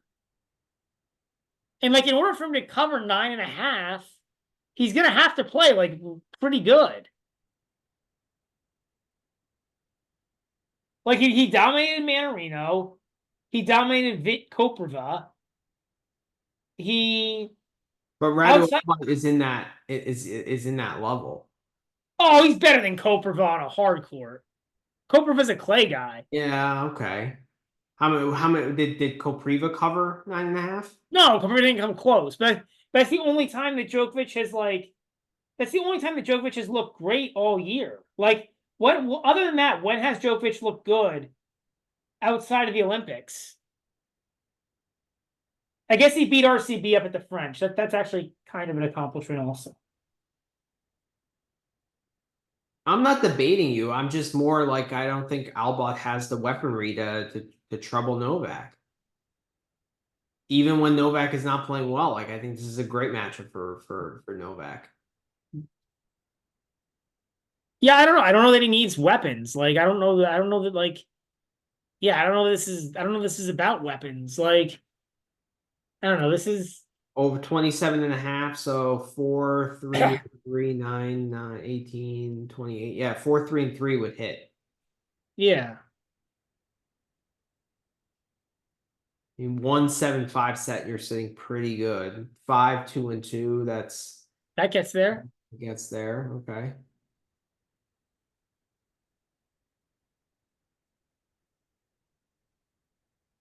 Yeah, I guess that's where I'm coming from. On is like, I just gotta find like. I just gotta find like You gotta one find like extended. 9 games from Albot. What? You gotta find 9 games from Albot. Yeah, I think he can do that. All right. Okay. I'm off it, but I'll be rooting for you. I'll be rooting for you. All right. All right. So recap of the plays. So on Monday. So we're off of Stricker Komasana. I think both of No, us. I'm on Comas money line. Oh, that's right. That's right. Plus 250. Yeah. Okay. You're on Kruger money line. Yeah. Yeah. I'm on Choinsky money line. I'm not on that. Okay. Shang Bublik, we're Is both it off. no? Everybody's off. Nardi RBA, we're both off. Yeah. I'm all over the Zverev Martyr under 31. Yeah, I keep thinking about that and tossing it back and forth. I'm really hoping that somehow that line moves a little further. Like 32, I would be on for sure. I want to take it just a little further. 30.5, I would probably even take the, or sorry, 31.5, I'd probably even take the under. Like it's really close. Okay. Ugo Montero, we're leaning We're the off. over, We're not but on we're off. 17, right? Shelton, I'm on 3-0. Oh, that's right. Yeah, you took the 3-0 there. Um, Berrettini, Ramos, we're off of it. Yeah. I'm on Poppy Kwan over 3.5 sets. I get it. Um, I think Rublev Welch is a GBM, right? Yeah. Well, what's the GBM play there? It's over 34. Was it over 3.5 sets or over Oh 34? yeah, Over three over and a three half and a sets half is sets. even money. Over 3.5 sets, even money. Okay. Yeah. All right. Put that one.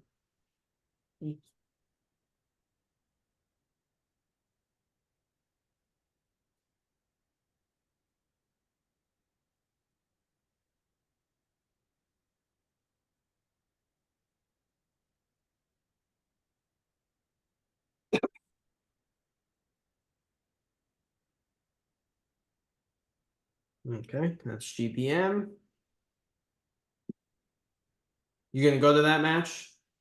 Yes. Nice, nice. Fritz, Ugo Carabelli. I'm on the Fritz under 12 and a half. And I think that that's a great live betting opportunity. Once Fritz wins the first set, I think betting that under 8.5 in the second or third sets, or that -3. Yeah. I think that's a Yeah, great. I think that's actually probably the answer is like with the way Frisk struggles to start, probably the best angle there is to live bet it. Because even if it gets like $3 or something, that line probably comes down a game or two. Probably right. Yeah. I'm on Boo plus the 6 or plus the 5.5. And And then I'm on the over there, the over the games. I'm also sprinkling on the Boo money line at plus 290. Yeah, I don't like the price.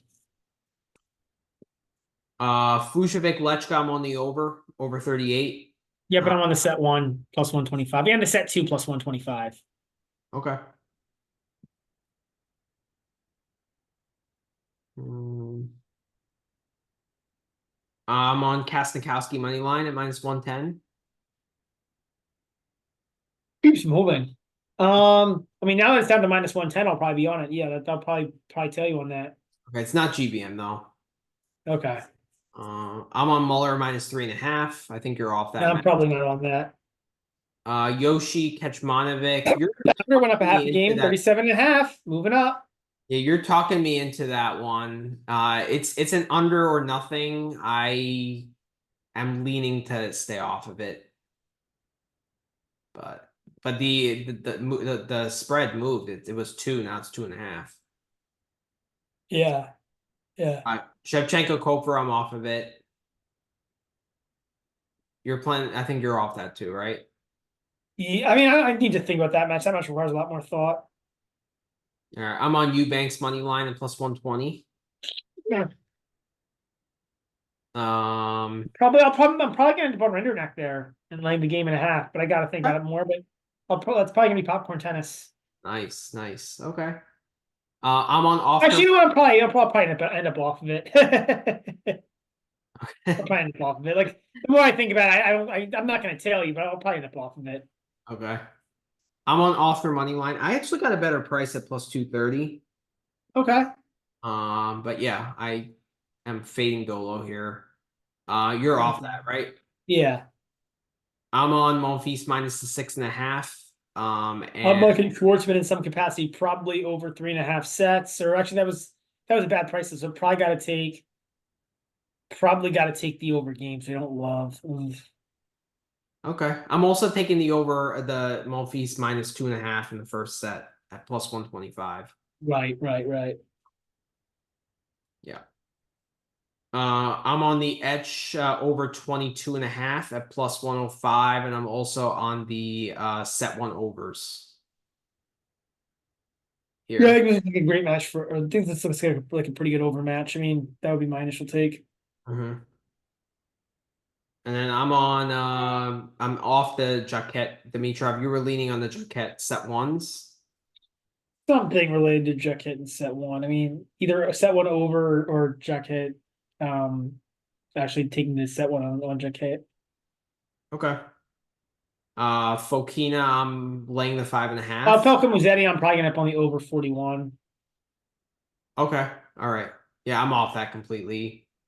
Um, Rinky ADF, popcorn tennis. nice, nice. That's the Probably gonna be on popcorn an over test. there. Okay.